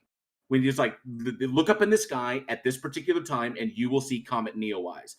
In order for that to be true, that is a prediction because Neowise wasn't visible. They said it's going to be visible at this time, and then we need to look up in the sky and we'll see Comet Neowise when it was making its very close pass. In order for that prediction to come true, okay, or say like in 2027, I think it's 2027 when the next total solar eclipse will occur, and the path of totality specifically over Dallas, and we're going to go down there to go see that. If Neowise predictions came true, and the solar eclipse predictions will come true, so the fact that those came true verifies that all the information we put into to make those predictions are all true, is all correct. So it's beyond refuted. It's done. It's like, this is why the analytics on flat Earth have completely plummeted, and nobody is doing. Only the trolls and grifters are still making content on this. One quick comment from our YouTube audience. Maynard Saves is pointing out that if there is no gravity, what holds flat Earth together? But Andrikas, welcome to our stage. What have you got for us today? Are you presenting an argument that a god or a goddess exists? No, I am not. I'm just going to say these guys all know me. And I think that you guys, all of us need to hold a harder line on the inductive claims made by these guys. Because, what that last guy said, that people making a hypothesis and putting lights behind, up to a hole in a thing and testing the results is not science. What the hell? That is science. I just think we need to hold these guys to a harder line. If they're going to use induction to make an inference leading to their argument, like, we observe minds doing this, so therefore if something resembles what a mind is doing, therefore everything must be from mind, when our observations actually observe things happening that don't have minds involved, complex processes, things being created, things organizing that don't have a parent mind involved. We have those observations as well. So both hypotheses are equally possible, that mind is involved and mind could not be involved. So we just need to hold a harder line on the inductive cases that these guys bring, because almost every time they are incomplete, sorely incomplete.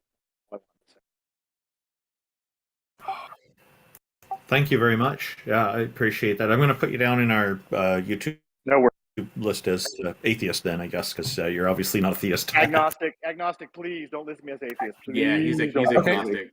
No problem. He's one of those.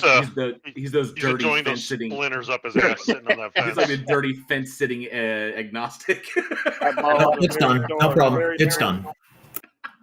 Andricus, if you want to go into why you think that distinction is really important to you, that could be interesting. Up to you. I only had a few minutes. I'm heading into work, so next time I'll try to catch you guys next time. We can good to hear from you. Thanks, Andrew. Yeah, good to see you too. It was nice to meet you. Yeah, you keep tearing it up, man. You bet. Concrete, I invited you up. And Concrete actually messaged me or sent me a message, or put a message in Heathen Hangout in the text chat and said that I keep interrupting interesting conversation. Jason has nothing interesting to bring forward. I will always interrupt it because he's lying his ass off. And he's demonstrable lies that I have refuted time and time again. So I'm always going to give him crap. Concrete's been waiting a while, so I'm giving him a moment. Okay, but we do have a show going, so we should probably move on and try him again later. Asline wants to discuss Christian meta-ethics. Oh, Concrete is here. Oh, Concrete's here. Great. Hello, Concrete Plus. What up, ladies and gentlemen? I don't know if you're into ladies, but that's the polite thing to say. We'll give you a moment to explain your point of view and the argument. And I wanted to cover a couple of things real fast. Sure. I don't know why. We talked about it during the pre-show about JL like incessantly over talking and cutting people off. I don't know. It's like, JL, do you realize you're cheating? Like you have the bully pulpit and you're like being a bully. Do you realize that or no? Okay, so we're not going to do that. If you want to talk about the topic, we can talk about the topic. You're welcome. We would love to discuss with you. Yeah, we already addressed it at pre-show. So I'm So Concrete, let's stick to the topic. We already addressed it pre-show. You guys have no problem. Look, you guys have no problem like casting aspersions against Antangelo, claiming he's just Okay, so Asline wants to discuss Christian meta-ethics. Hello, Asline. Welcome. Hello, good morning, y'all. Can you Morning. hear me? Yeah, we can hear you. You sound great. What would you like to talk about? Yeah, perfect. So I was just kind of so last time we talked about divine command theory, and so wanted to kind of go over that as the only viable meta ethic that we can have for determining, or the basis for normative ethics. So as I said last time, I usually try to lay out my case first before I go into the back and forth. And so I'll try to be a little brief, but I have a couple points. This actually fits our format here, so go ahead. Sure. So I would argue that divine command theory is the only position that can offer both an account for objective morality and objective moral obligations, because the good is grounded in God's essential properties that we can apprehend through the Holy Spirit, and that God's authority provides those moral obligations. So one thing that when discussing about divine command theory is that it has to be nested within a worldview. I don't agree with an abstract sort of deistic God that has divine command theory, because that's inherently imprecise and flawed, and it will net a lot of the contradictory results that a lot of the criticisms have been made. So under the Christian paradigm, we think that God loves us and wants what's best for us, that there's a greater telos to the world that God has planned for humanity, one that we don't fully recognize, and that kind of arguments like, what if God commanded immoral actions, are only objections to the divine command meta ethics if you believe that God is just an arbitrary deity who has no greater purpose to what he commands. He just makes up rules as he goes.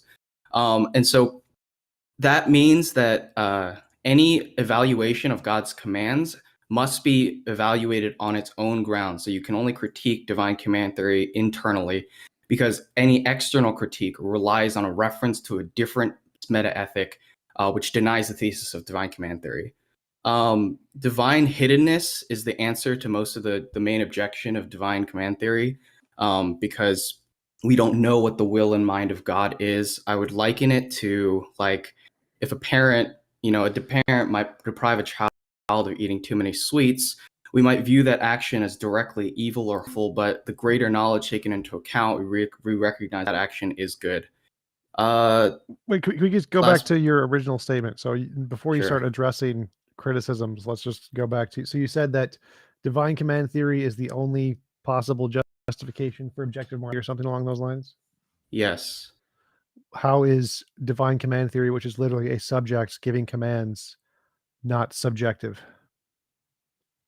Because God is the objective standard, the objective moral arbiter of or the objective standard by which we would determine what morals are. What is the definition of a subject? I don't know. You can give me your definition. It's an individual, a person or thing being discussed, and a person. So is God a subject? Like, I'm not God, you're not God. God is God. He's a subject. It's a little tricky. Like, if you want to say, like, that's a subjective objective distinction. I think that God is the objective. Like, you could say that he's a person, but I don't think it would make a difference. He has a mind, and it's different from my mind. It's different from your mind. It's God's mind is over there, and our mind is over here, and they're not the same, right? So God is a subject. I'm a subject. You're a subject. We're all different subjects. So when we use the term like objective, subjective, I'm mostly talking about in application with humans like us, because God's subject. That's special pleading. So this is what I'm saying. God is a subject. He has a mind. He has opinions. He has his own feelings. So him giving dictates, like divine command theory, is by definition subjective morality. By the definitions that everyone in philosophy uses, that's subjective morality. You can't say it's objective to humans, but not objective to this other subject, because that's by definition subjective. Objective means independent of all opinion, intuition, minds, all of it. It includes God. So it's one of God's essential properties. It's hard to make analogy between God and humans, because God doesn't have a reference. This isn't an analogy. Literally, is God a subject? That's what I'm asking. Is God a mind that is different from my mind and your mind? It's like a weird way of language. Like, I guess, could you get to your point? Yeah, is God a mind who is different from my mind? Yes or no? God, yes, it is different. Okay, from so your he mind. is a subject by definition. That's what a subject means. He is a person. So we could talk. So I mean, sure, we could talk about God as a subject, I guess. Sure. So we're saying that. So divine command that theory doesn't really is contrast. Divine command theory is this person, this subject, giving command. The subject of God, the person of God is giving commands, the divine commands, right? Yeah. So that's subjective because a subject is giving commands. That's literally the opposite of objective. So the reason why this question is a little like weird is because when we talk about like subjective, it's with reference to something greater. God doesn't have something greater. God is the ultimate and objective. No, subjective has nothing to do with greater or lesser. Subjective is just a person. It's an individual, a single entity. That's all it means. Well, so I fail to see how this is an objection. Well, it's because our argument is that God's properties are essential and they don't require a referent behind it. None of them matters. So the question is it objective? Is the morality objective? Objective means not influenced by personal feelings or opinions or considering an individual. Yes, they're grounded in God's essence. That's like I don't know. That's influenced by personal feelings. That's literally subjective. I don't understand where you're going with this. So the definition of objective is not influenced by personal feelings, opinions, considerations of an individual. And then you keep saying that God is this individual. He keeps determining morality.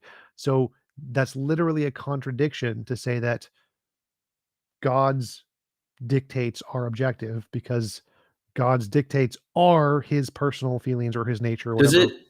Does it help out if it's that God's existence and his essence and his properties are all necessary? Makes zero difference. It doesn't matter what his nature is. If God is a person, if he is a subject, and his dictates are determined by his subjective nature, then his morality is by definition subjective.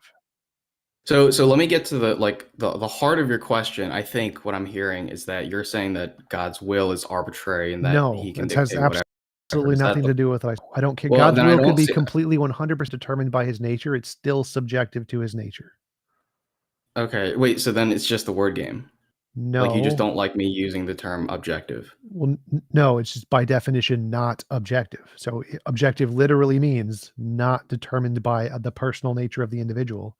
And you're saying that morality is determined by the personal nature of this individual. So if you want to say that divine command theory is a subjective morality, yes, I agree. Well, so the reason I'm saying this is because when we're using terms subjective, objective, I'm using it in reference to human beings. Well, that's literally not what they mean. You can't do that. That's literally not what those words mean. Yeah, but like in our circumstance, God lays the foundation for all of objective reality. You would agree that objective reality is objective, right? Sure. Yeah, so we would say that God is the grounding for all of objective reality. We apprehend that. And so when we say things like objective morality exists, we say that we are apprehending God, who is the ultimate necessary standard. So we morality apprehend subjective. that, and that's literally still a contradiction. So that's still subjective morality. So if God determines morality based off of his personal feelings and preferences and nature, that is by definition subjective morality. Now, if morality is a thing that's independent of God objectively for all minds, then it would be objective. But it wouldn't be objective if it comes from God's subjective personal feelings. I mean, for the sake of moving on, we can go ahead and call God's morality subjective if you want. It doesn't make a difference. It's also interesting to bring up, just as a kind of a side note, is that essentially what you stated is that if reality is the way reality is because that's the way God created it, but God could have created it in an infinite number of possible ways. He just happens to have created it this way. So if reality was decided to be created this particular way by God, then reality in and of itself is subjective to God. And everything within that reality is subjective also to the whims of God. And Sure. So morality, which is included in that, or moral distinctions or moral valuations, are also subjective to God. So if God's determination, just because God is the biggest, baddest on the block, doesn't make what it says objective. It just means it's giving the standard, which is determined by it. And if God can change that standard at any time, if at one point it could say this is immoral, but later on say now it's not so immoral, now it's moral, if it can change its position, that means it's completely arbitrary. Oh, I see what the confusion is. So God doesn't have to abide by a set of morals because he is the moral standard, and he doesn't issue obligations to himself. He doesn't issue against himself, so he has no moral obligations. Like that's the difference. So like go back to your original statement. Your original statement is that divine command theory is the only thing that can provide a basis of objective morality. Now, Yes. objective in philosophy means independent of personal feelings and opinions. So that means that it can't be objective. So you must mean something else by objective. What are you talking about when you think divine command theory can be the only basis of like morality? Like this is why it's like just a word game, is because I think that God is the objective standard. God's properties are the essential. Well, you said it's the only thing that standard. can be. You said it's the only thing that could be, right? The what? You said it's the only thing that could be the basis of objective morality. I could say God doesn't exist. Yeah. Objective morality is fine. Like objective morality can exist as a platonic object, it can exist as a law of nature, it can exist as an Yeah, a so priori that's abstract. Why wouldn't those count as objective moralities? yeah, no. That's my, like, you can. I'm not saying that there's no possible way to ground objective morality. I'm saying that it's this divine command theory is the only viable method. Why is it the only viable? Like, I think it's not a viable Because method. the alternate, because like the alternatives, like for example, anything that's like a worldly one, like utilitarianism, deontology, whatever, those aren't objective. So yeah, they're not objective. When you're talking about objective things like moral naturalism. Yeah, moral naturalism. That where is first is that how do you get an objective morality when like all we have are subjectives, and then where do you get objective moral obligations when obligations are also inherently subjective? Well, you don't need obligations, and it could just be a law. But so the question is you said divine command theory is the only thing that's possible. I clearly think that's false. Like every philosopher thinks that's false. It's not possibility. It's about viability. Yeah, It's the only consistent viability. So how is divine command theory consistent when it seems to be the exact opposite of what we're talking about? Because when we want to say there's an objective morality, we want to say that there is something that's wrong or right or wrong, independent of what anybody thinks, including a God. No opinions of anyone matter, no matter what. Like the gravity, your opinion doesn't matter. Gravity's there whether you like it or not. That's what objective means. So just for explanation and simplicity, when you take something like Platonism, where you believe that there are objective ideals and stuff like that exist in a separate realm, it's sort of like that, except all those properties are grounded in God's character. And so it's effectively the same, except it has that additional element of having a person that encapsulates all these things and also has personality that can lead to like the connection between the immaterial and material realm. Okay, none of that made sense to me. So it seems like the model of moral naturalism. One sec. So the model of moral naturalism is that morality is like a thing in nature. It's just a part of reality, like gravity or physics or quantum fields. It's a thing in nature. That makes sense. That's very easy to understand. But you seem to be adding in all of this other stuff that seems to like not make it objective. See, like it's God's mind, in God's nature, in the non-physical, in the spiritual, which has nothing to do with morality. He brought up something that could convince me. You said immaterial. What is that? I'd like to know about that. So I don't want to derail. I want to stick to like a morality thing, but objective morality is something that's immaterial but exists in the world. I don't want to get into the logic and induction or whatever again. Asline, just to clarify, just make sure I'm that's on the what same convinced me though. Just to make sure I'm on. Do you want to get into that? So just to make sure that I'm on the same page, Asline. So God decrees what is moral, right? No. So God's nature is good. So all his actions and commands are inherently good, no matter what God does. Yeah. For example, the question of could God perform evil? It's logically contradictory to his nature. So why is it possible that I can perceive what God does as evil if I can think of a better and more positive way of completing an action, and God didn't do that? So that was what I brought up. I think that was my third point, is that you can't critique divine command theory on an external ground, because that inherently already denies the thesis of divine command theory. Because if your ethics are not grounded in God's commands, then the method you're evaluating divine command theory is already contradictory to what divine command theory says. So you need to do an internal critique of divine command theory, because that's begging the question. So like if we want to compare if two models work, we like say take your model and test it, and take a different model and test it, and see which have the best result. You don't just like assume your model works. No, it's not. That's not the point. When you're comparing two models, you're comparing them against a standard or a reference. Right. How is that? Like, that reference is exactly what's in debate, in discussion. Can I ask you a question, Asline? Did you Yeah. read the papers that I sent you? I did. Okay, so you read and- God's Love is Irrelevant to the Ether Problem by Jason Thibodeau, right? Yeah. Okay. That was like last week. Okay. Can you steelman an understanding of its point? Let me see. I think I wrote notes somewhere, but I can't find it. Like paragraph 3, it basically deals with what you're saying and how it's a faulty inference. Yeah, could you recap that for me? Okay. So if God were to command that we gratuitously torture infants, the gratuitous torture of infants would be obligatory. Okay. Yes. Now, I already know what your objection is, because I think you're just saying, oh, well, it has to be internal, and your worldview, as you put it, just grants or asserts that God's nature is omnibenevolent. God's nature is the source of morality. It's a divine command is just like a emanation of the properties of God's nature, right? Mm-hmm. Okay. Now, even on a worldview where you claim that God is one way, you still have to follow the logical implications of the claim, and you can't just dismiss possible worlds just because you assert you're in one of one particular type, right? So if you make a logical claim and you say, well, we're in this world and any critique has to be internal to this world, which is the only possible world and whatever, and you expect everyone to just grant that assertion before they even talk to you about it, it doesn't get rid of possible world implications. And so if there's a possible world where the implications of your logic make the logic invalid and lead to absurd conclusions, then you still have to deal with that. Even claiming that God has these properties in this world doesn't get away from that, right?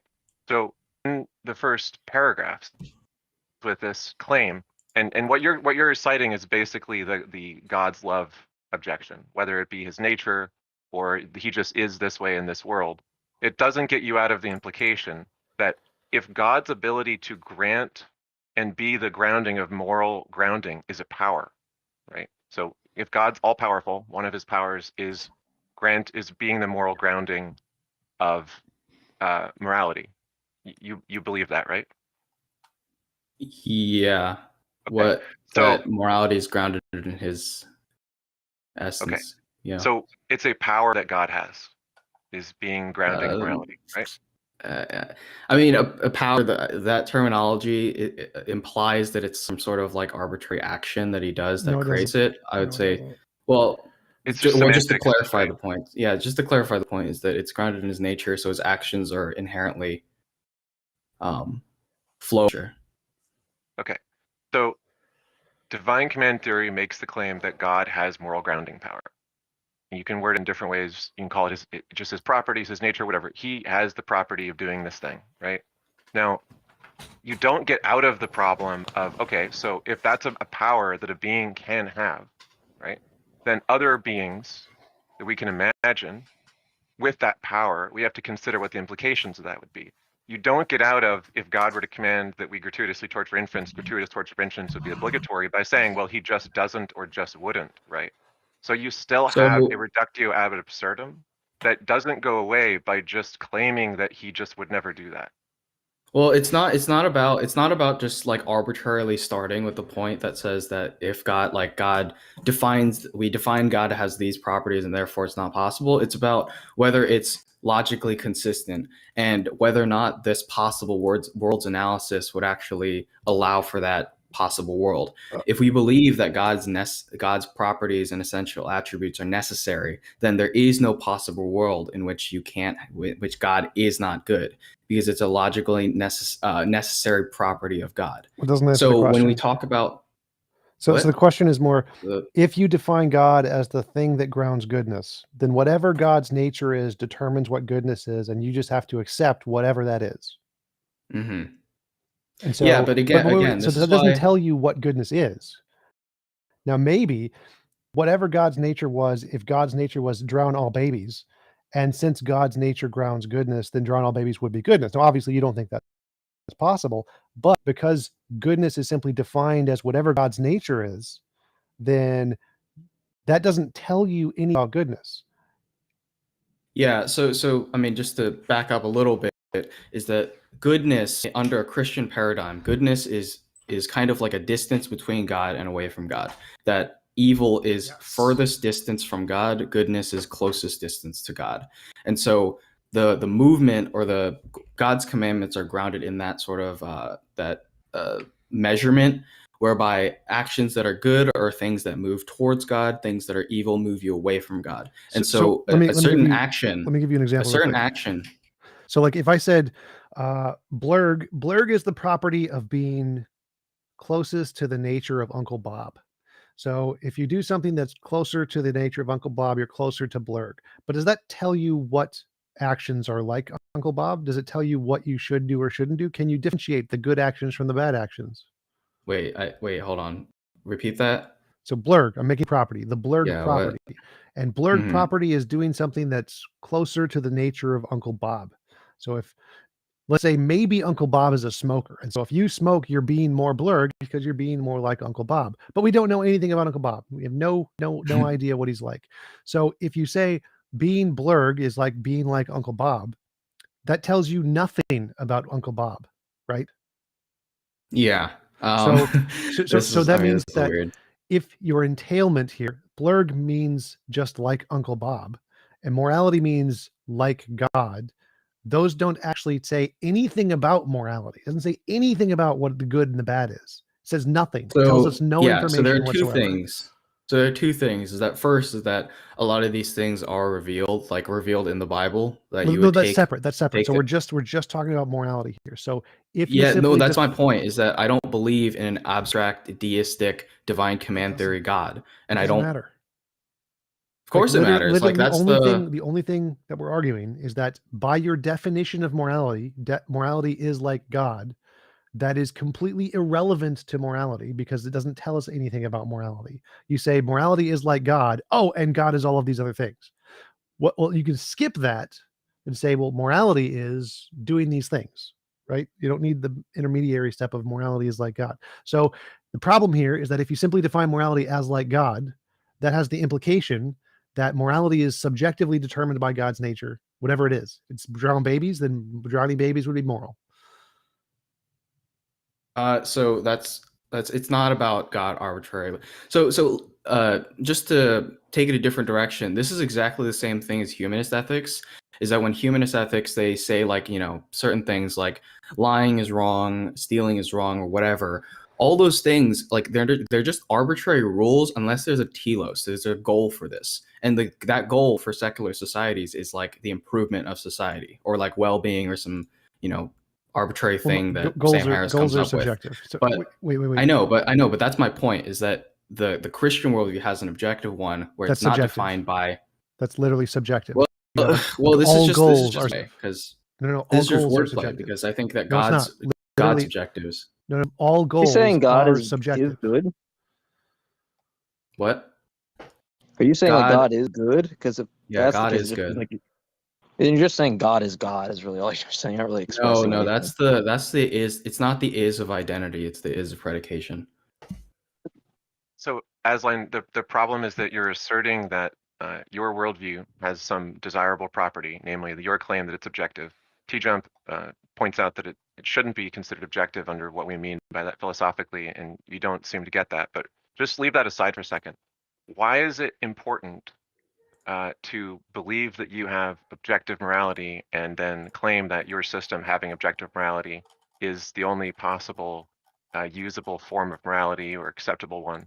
It seems like that's just subjective to your tastes, right? Like you seem to prefer that. Most people who make these arguments just like assume everyone's just going to prefer the thing that they say that you need, but that's just a value choice of yours, right? Like someone else, it's like about an theorist or someone who thinks like moral naturalism is true, can just say, look, my moral system works for me and it seems descriptively accurate to the way people actually operate. And your argument is not persuasive. It's just saying, hey, if you like this kind of a system, here's a way to convince yourself that you think you have such a system. No, it's a totally different thing, because any other system besides one that believes in God are subjective and are prone to change just based on whatever. When we say that if God exists and God is the supreme authority, then there is no questioning. It has to be like morality has to be in this way. But when you take alternative forms, you have where it's based off well-being, based on whatever, then you have these breakdowns of any system is equally valid because they just have arguments for it. So the Nazi society, Marxist society, communist, Soviet, whatever, all these ones that take that goal or take that sort of morality, the grounding for morality, and take it and turn it in whatever direction they want. That is what we're trying to avoid. We're saying that morality is not subjective and not contingent upon certain things that are changing or arbitrariness. Like and the that's law the of difference. physics that would solve the problem. So law of physics, it's unchanging, it's unarbitrary, no one gets an opinion, there are no arguments, it's a fact of nature. But you can't break the law of physics. Well, that doesn't matter. You So, can like, break morality. Like no, you can can't go against. You can be immoral. You can act. Yeah, you can act. But that doesn't immoral. break any law of physics. Like you can say morality. I is can't just determined. float Wait, upwards stop, one stop, stop, day. stop, stop. You can say it is a law of physics that killing babies is immoral, but that doesn't mean that that law forces you not to kill babies. Like gravity pulls you down, but it doesn't force you into a little tiny black hole. So some laws don't have to be so powerful that they force you to act in a certain way. Yeah, but my point is that it's not analogous to what the whatever. What? But fine. That's, like, that so literally let me fits your actually definition go of back. objective. That literally fits your Well, definition it's of not objective. analogous because laws of physics, we can't just violate the laws of physics. I already said whereas that we you don't can need to. violate. So like Yeah, laws but of I'm physics, just saying it's a false analogy. laws of physics don't force you to do things 100%. Not all laws of physics are powerful enough to force you to things. Gravity. So the law of morality doesn't need to force you to not be moral. So there's no contradiction there. It works perfectly fine. Well, gravity is one example that you can't just change. Yes, not all laws of physics. So gravity, you can go against it because it's not powerful enough to force you into a black hole. If gravity was super powerful, you wouldn't be jump. The fact that you're able to jump and use other forces to contradict that force means that yes, you could have other forces like electromagnetism that can go against morality. The fact that the moral law you can go against it doesn't mean it's not physics. Yeah. So I want to table that. I want to go back to X's point actually. So you're talking about and not trying to dodge, just trying to focus the discussion. So you're talking about like a possible world in which God had commanded the torturing of children. So I would say like I would say like kind of my intuitive feels that that's impossible because it's not grounded in God's nature. But let's take the rawest hypothetical whereby God argued for the torturing of children or something like that. If you were evaluating on a Christian paradigm, if it happened, and this is really tricky because I don't think it's possible, but if you're evaluating on a Christian paradigm, it would be because for some reason that action leads to a movement towards God. And therefore it would be good in that framework. The problem is that when we say stuff like that, there's emotion to it, like the emotion of torturing children. Now, and that's something we inherently think is wrong, which is why I don't think it's possible in the world. But remember, when you're saying that, you are borrowing a certain ethics that is grounded in divine command theory to evaluate whether or not that action is ethical. And that's why I said that you have to debate, you have to argue internally, because when you already borrow from a different ethical system, you are already going away from divine command theory. So you're actually, the thing about torturing children is something that there are people who think it's okay, and that's why they do it. They've got whatever reason for it. It's not an inherent thing. They see nothing wrong with it. Unfortunately, there are people like that in the world. So to say that it's inherent of all humans would be incorrect. I think or innate. It is. I think everybody here, it's safe to say, disagrees with child torture. But then we take a look at a religion like Christianity or Islam, which tortures children, infants, by circumcising them, and then that results in lifelong problems. So there are many people and many examples of ideologies that say that it's okay to torture children. So I have a lot of trouble with that argument you're making. Hey, Asline, I want to reply because he was talking to me. Oh, yeah, go ahead. I'm sorry, X, go ahead. My bad. Okay, Aslan, So I asked you if you'd read the paper and if you could still amend it, and I tried to summarize just the introduction to it. But from what you're saying, it sounds like you still don't quite get it. I sent you yeah, the actually, syllogism. yeah, I looked it up. I think I didn't read it. I read the other paper. Yeah, I'm not surprised. It's a bit complicated, but I think it's important to understand this because this is like the strongest argument against. I think TJump made a really good point, which is that it's just actually subjective, because if what you value is it being objective, it's not going to give you what you think you want. But if you look at this paper's point, and I put the syllogism in the chat, it's 8 premises or eight steps. Do you want to go through it with me? Sure, I'm looking at it, but I'll try to go through it quickly. Okay, premise 1. If divine command theory is true, God has moral grounding power. Would you at least agree with premise 1? Yeah, sure. Yeah. Okay. Premise 2. Any omnipotent being would have the same power that God has. I'm not really sure what that even means. Like, okay. are you saying So that there when we can talk be an about a possible alternative to God? Okay, we talk about a possible world. Let's just take a world like the one imagined by people prior to the Yahwists or whatever of Samaria or whatever. So there were like other Yahwists, Canaanites with different deities, which historically evolved into the belief in Yahweh. So let's say they're so you're talking like, for example, let's like just say Islam a different God, world right? exists. Okay. Sure. And this is you can do this even in your worldview. So you can't just run away from this and say, well, my worldview doesn't allow for other possible worlds. Okay. So in your worldview, you can still imagine that what if this other tribe of early Yahwists, like the Kenites or the Canaanites or whatever, and Baal or some other god turns out to be the truth, and that god is also omnipotent. Would you agree that in that world it would have the powers that God does? Your God, right? So for the sake of argument, I'll say yes, but Okay. theologically I don't. Okay. I'm not saying you agree that is your world. I'm saying you can still imagine it as a possible world. Okay. So Sure. premise 3, in some world there exists that is like God, except he's not omnibenevolent. Henceforth, we'll call this being Yod for the sake of the argument. So your worldview is you think it's God and God's omnibenevolent, but there's another possible world, say one imagined by some other believers. And if they're right, then Yod exists. Yod is omnipotent. Yod has the same powers as God, and Yod is not omnibenevolent. Is that a possible world that you can imagine? No, because so it's so there are two problems. So I looked through the whole syllogism. There's two problems, and I'll just break it down so it's a lot easier. So first is that this premise first before we go into something else. Well, I mean, it's addressing this premise is that when you're talking about like we're talking, all we have is this world and all the references from this world. So if you believe, if I believe, worlds. Yeah, it does, because you can't. Yeah. So for example, if I try to imagine a world where there was no God and there's like just computers and whatever, all of our references to that possible world are borrowed from this world.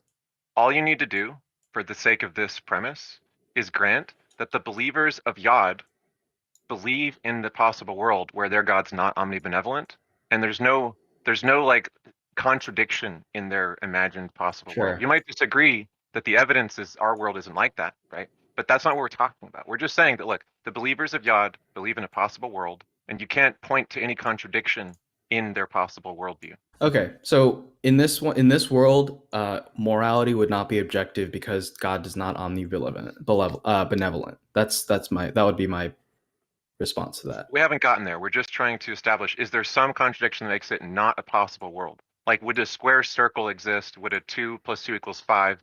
Is there something absurd about their possible world? I don't think there is, and I think you have to grant premise 3.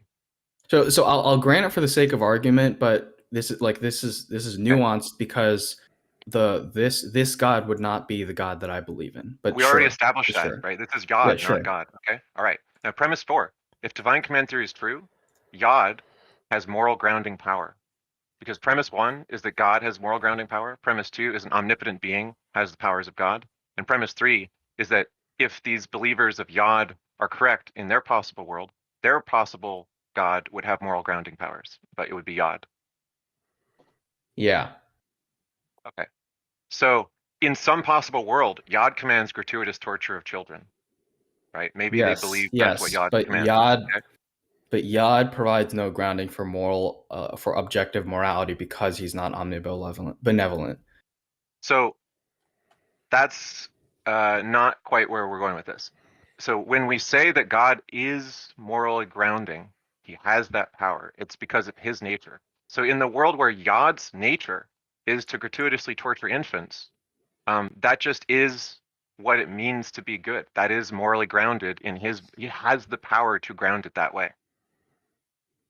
If God is not benevolent, then there is no good or bad. It's all arbitrary. And that's I don't why understand the inference you're making. You're making an assertion, right?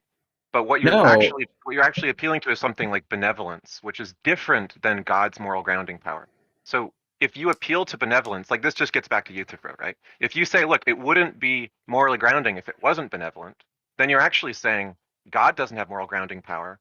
Commands that are benevolent are morally grounding because they're benevolent, which is not appealing to God's authority or power to be morally grounding. So, like, just to simplify things, because I think we're getting a little muddied. So the answer to the Euthyphro dilemma is not that God creates what's ethical and that's what we have to live by. It's that God's nature is good and his commands are good as a flow from that, and that when we apprehend the goodness, we are apprehending God's character.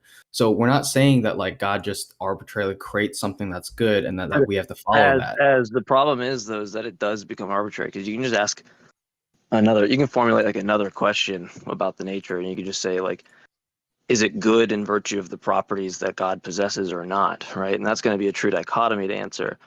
And if it is in virtue of the properties that God possesses, then it kind of goes back to Ix's point, because we're just highlighting this really like stance-dependent notion of what the good is, and so it just doesn't seem like you're wanting to cite it that it's arbitrary, but we can just ask that question about. Well, so this is a misunderstanding of where we're getting God's properties. I know, but you got to understand, like, this possible world, if you can't deliver some contradiction on why that possible world couldn't obtain. Well, here's the confusion. Well, hold on. If you couldn't like provide a contradiction, then and then we have this notion, like, I don't really see a defeater for this. It just seems to highlight what it's doing is it seems to highlight the arbitrariness of determining what the good is from God's nature or set of properties that he might possess, right? Okay, yeah. So the confusion here is that like we're not saying that we define God to just be good and therefore good is good. We're saying that we believe you start with a premise that hopefully we agree with. If we don't agree with, then there's no point in discussion. But we agree that objective morality exists. Now, if objective morality exists, it has to be referent to something objective, like God's nature, and that's what we're basing it off of. And so when we say that God could be, what's different about that in Ix's case? So when we say that God is not benevolent or is not good or whatever, then we don't have that reference, and therefore, as a follow-up, you can't have objective morality. So you'd reject objective morality. Right. The problem is you're just replacing God's moral grounding power with benevolence as definitionally being what it means to be good. So you're just saying, right?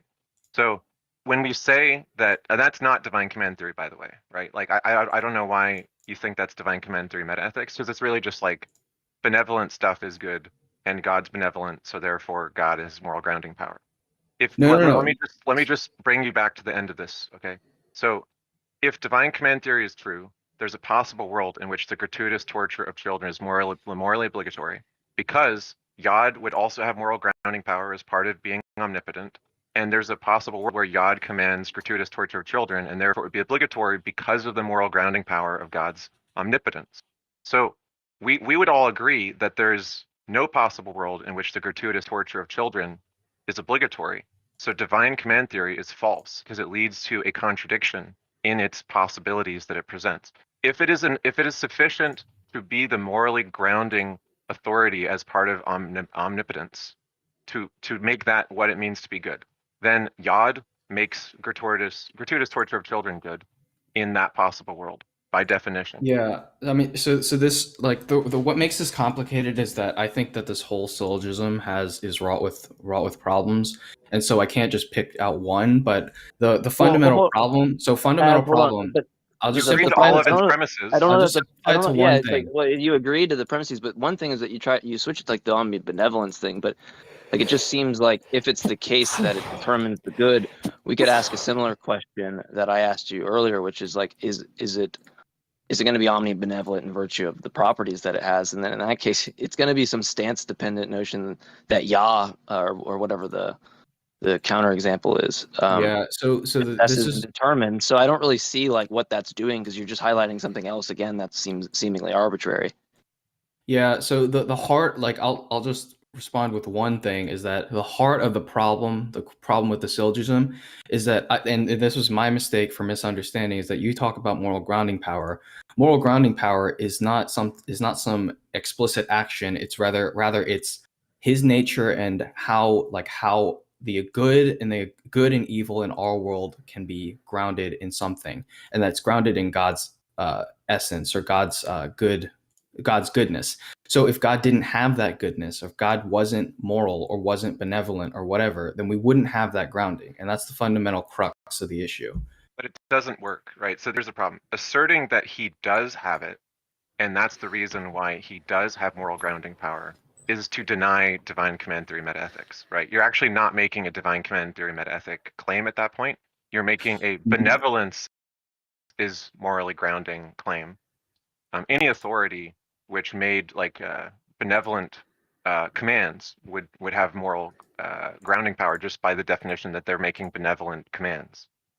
Yeah, I mean, if you want to strip it down to like a general, like sort of Christian or its general belief in God, then an ultimate being that we can call God that is good, that has goodness as its attributes, that could provide moral grounding power. If you did not have that, you could not be a grounding for morality. And the reason I say this is because this is about objective morality.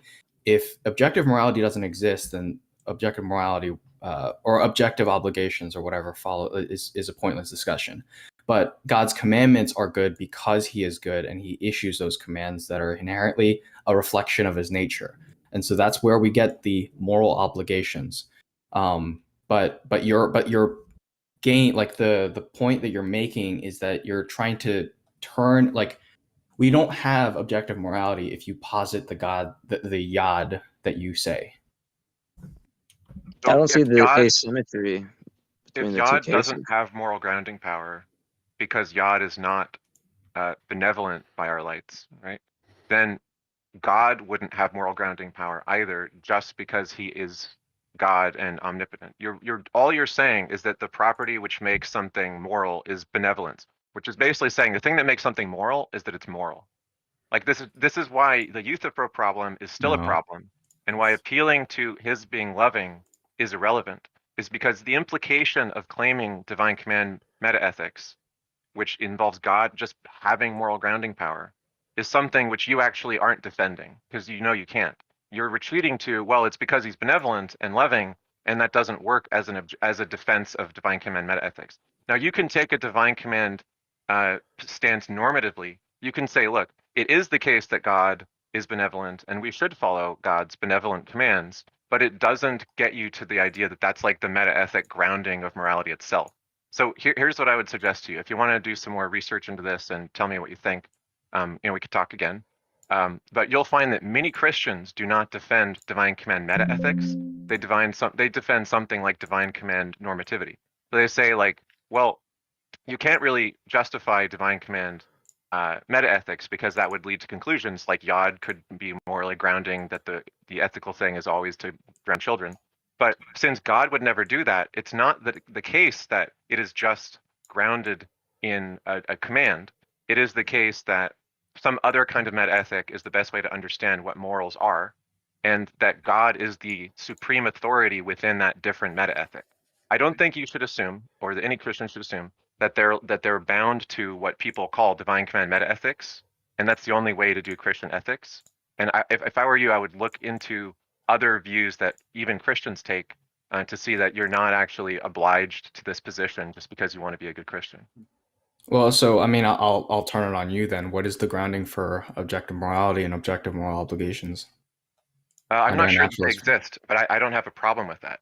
You have a problem Okay, with well, it. It scares you. Well, that's the. But No, that's the point, is that you don't have them, and so anybody. We don't. So you need have them. no. We don't need them. You have no grounding for critiquing. It's not necessary. It's not necessary. Let me finish. Okay, so saying I'm not sure they exist isn't the same thing as saying like they can't exist or whatever. You know, like I know a number of objections to various claims about objective morality. However, it has very little bearing on my pragmatic use of morals or judgments of other people's morals. I can tell you my personal sort of meta-ethical position is quasi-realism, and if you want to look it up, it's a guy named Blackburn. He's basically saying that people speak in moral realist terms because it's kind of like a natural teleological tendency in our language in general to ascribe everything in a slightly exaggerated sense of realism or purpose, when in fact what we're trying to say is that there is some real situation which we can agree on, the circumstance, and there are judgments that we arrive at based on that circumstance which are not like moral realist claims, but it's natural to use the moral realist language, and we all understand what we mean by it the same way that biologists can say the jungle created or the jungle designed the bee to pollinate the flowers, right? They don't literally mean there's a designer called the jungle that did it, nor do I literally mean that moral realism has to be the case to say something like what you did was wrong, and here's why, right? So yeah, I think it's you can't first is that nobody lives like that. Nobody lives like moral obligations and moral objectivity is like, you might say that you don't think that they exist, but people, like human beings, act as if, in the same way that we condemn societies that brutally murder and cause genocide or democide and things like that.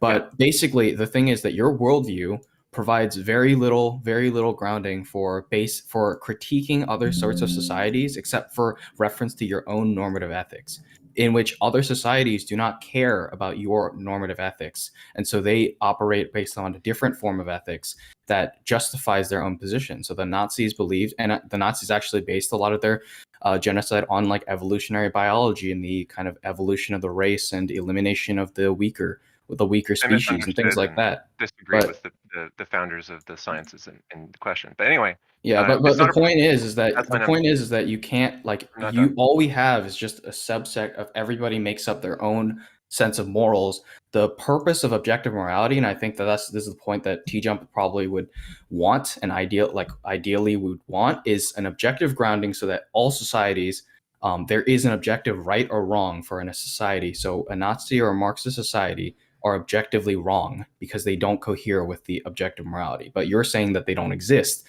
And so your system allows for all these terrible societies, and there's no way you can critique them. There is a way we can critique them. Yeah, and secondly, like, a lot of these societies do what they do in the name of God, and many terrible societies have existed that justify their entire terrible program on neither of the them. divine command that they assert. So let Soviet me just Union, respond. Laos, China, Nazi Germany are not Christian. Aslan, let me talk. Okay, so what I'm saying is that, look, I agree with people all the time who makes statements that sound like, you know, moral prescriptions. Now, why I agree might differ from why they are making the statement. Like, someone who is a Christian might say, you know, murder is wrong because God commanded us not to murder, right? Now, if I agree with them that murder is wrong, and in fact, I think it's just that's how the word murder is defined by killing. It's kind of like a vacuous statement to say murder is wrong. You're just saying unjustified killing is unjustified, basically. But I'll agree with them. The reasons for it are different. That's not it. It's the reason murder is wrong is because it turns us away from God. Sure. So the reasons that you're gonna just cite it are gonna be slightly different than the reasons another Christian is gonna cite it. They're gonna use slightly different words, right? But we're gonna be able to still use it pragmatically and have a society where we are able to establish a working system of morals. Now, I happen to think that morals improve with time, historically, so far, in general, and that we're going to need to rely on constantly reevaluating and justifying and reconsidering and improving our systems, because the systems in the past were inferior to those we have now. And I don't know what the perfect metaethical way to ground it all is.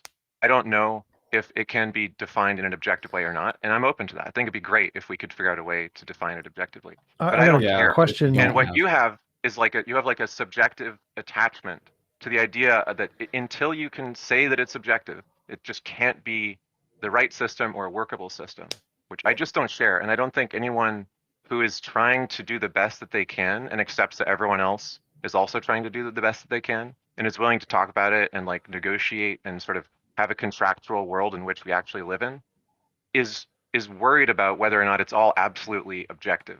I got a question. So say there's two universes, one in which murder moves you further away from God and one in which murder where it doesn't move you further away from God. Is murder worse or not wrong in one of the universes? It's a weird hypothetical, but I guess, like, for example, if we were murdering serial killers or murdering child rapists, then that would be good. No, just murdering a random old lady on the street. So there's old lady on the street in both universes. She's done nothing wrong. You murder her in both universes, but in one universe, murdering people moves you away from God, and in the other one, it doesn't. It's not even. It can't be like that because God, God doesn't change. There's no logical contradiction. So in one universe, either there is no God or God is different in some way. Doesn't make a difference. Murdering people does not move you away from God in this universe. Does that mean the murder is less wrong? So the reason why your question sounds weird is because it's sort of like asking, like, is murder ethical? And like in this world, murder is ethical. In this world, murder is not ethical. Is it ethical? And it's like, yeah, in the world where murdering somebody like randomly turns you away from God, it turns you away from God. And if it does turn you towards God, it would move you towards God. But that's like we don't believe that world exists. I feel like this is really easy. I mean, just like world A, you kill a baby and there's a God. World B, it's a no God world and you kill a baby. Like, did you do anything wrong in the no God world? Yeah, well, no, it's in the atheist framework. Well, I'm asking, killing a baby in that case, did it get diminished? Did the action and the consequence get diminished in the no God world? Well, it's not like you're talking about like the external what actually happened. That's just the description. Like I'm talking about whether or not evaluation of that ethic. I'm not trying to be rude, but I am looking for like a yes or no, and then you could elucidate further if you'd like. But so, I mean, yes, there would be a difference. Oh, well, yeah. Would it still be bad? If you believe. I'm just asking you what you think. Oh, if there was no God, then it wouldn't be wrong.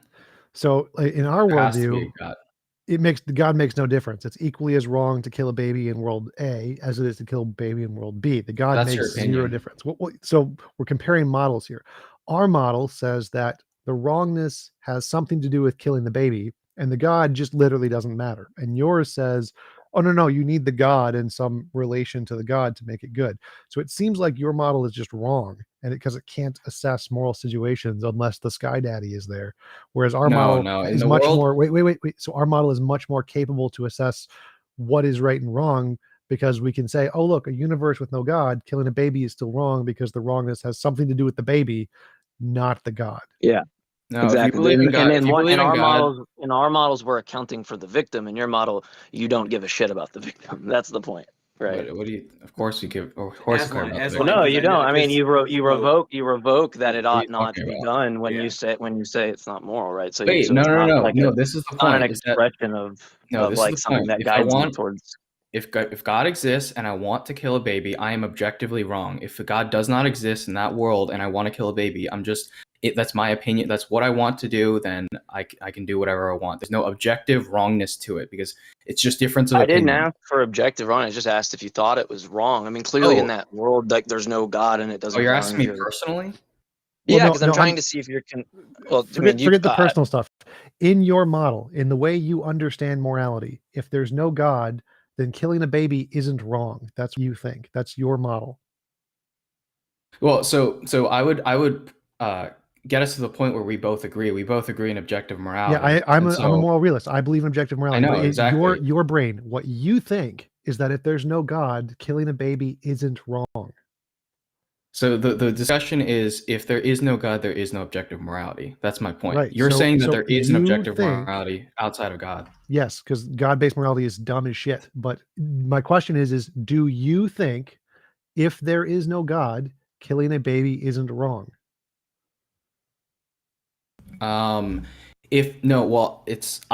personally, if you're asking me personally, yes, I think it would be wrong, but that's because I believe in objective morality. No, I'm asking but if you do not believe in a God, no God, if there is no God, are you asking, would it be wrong objectively to kill a baby?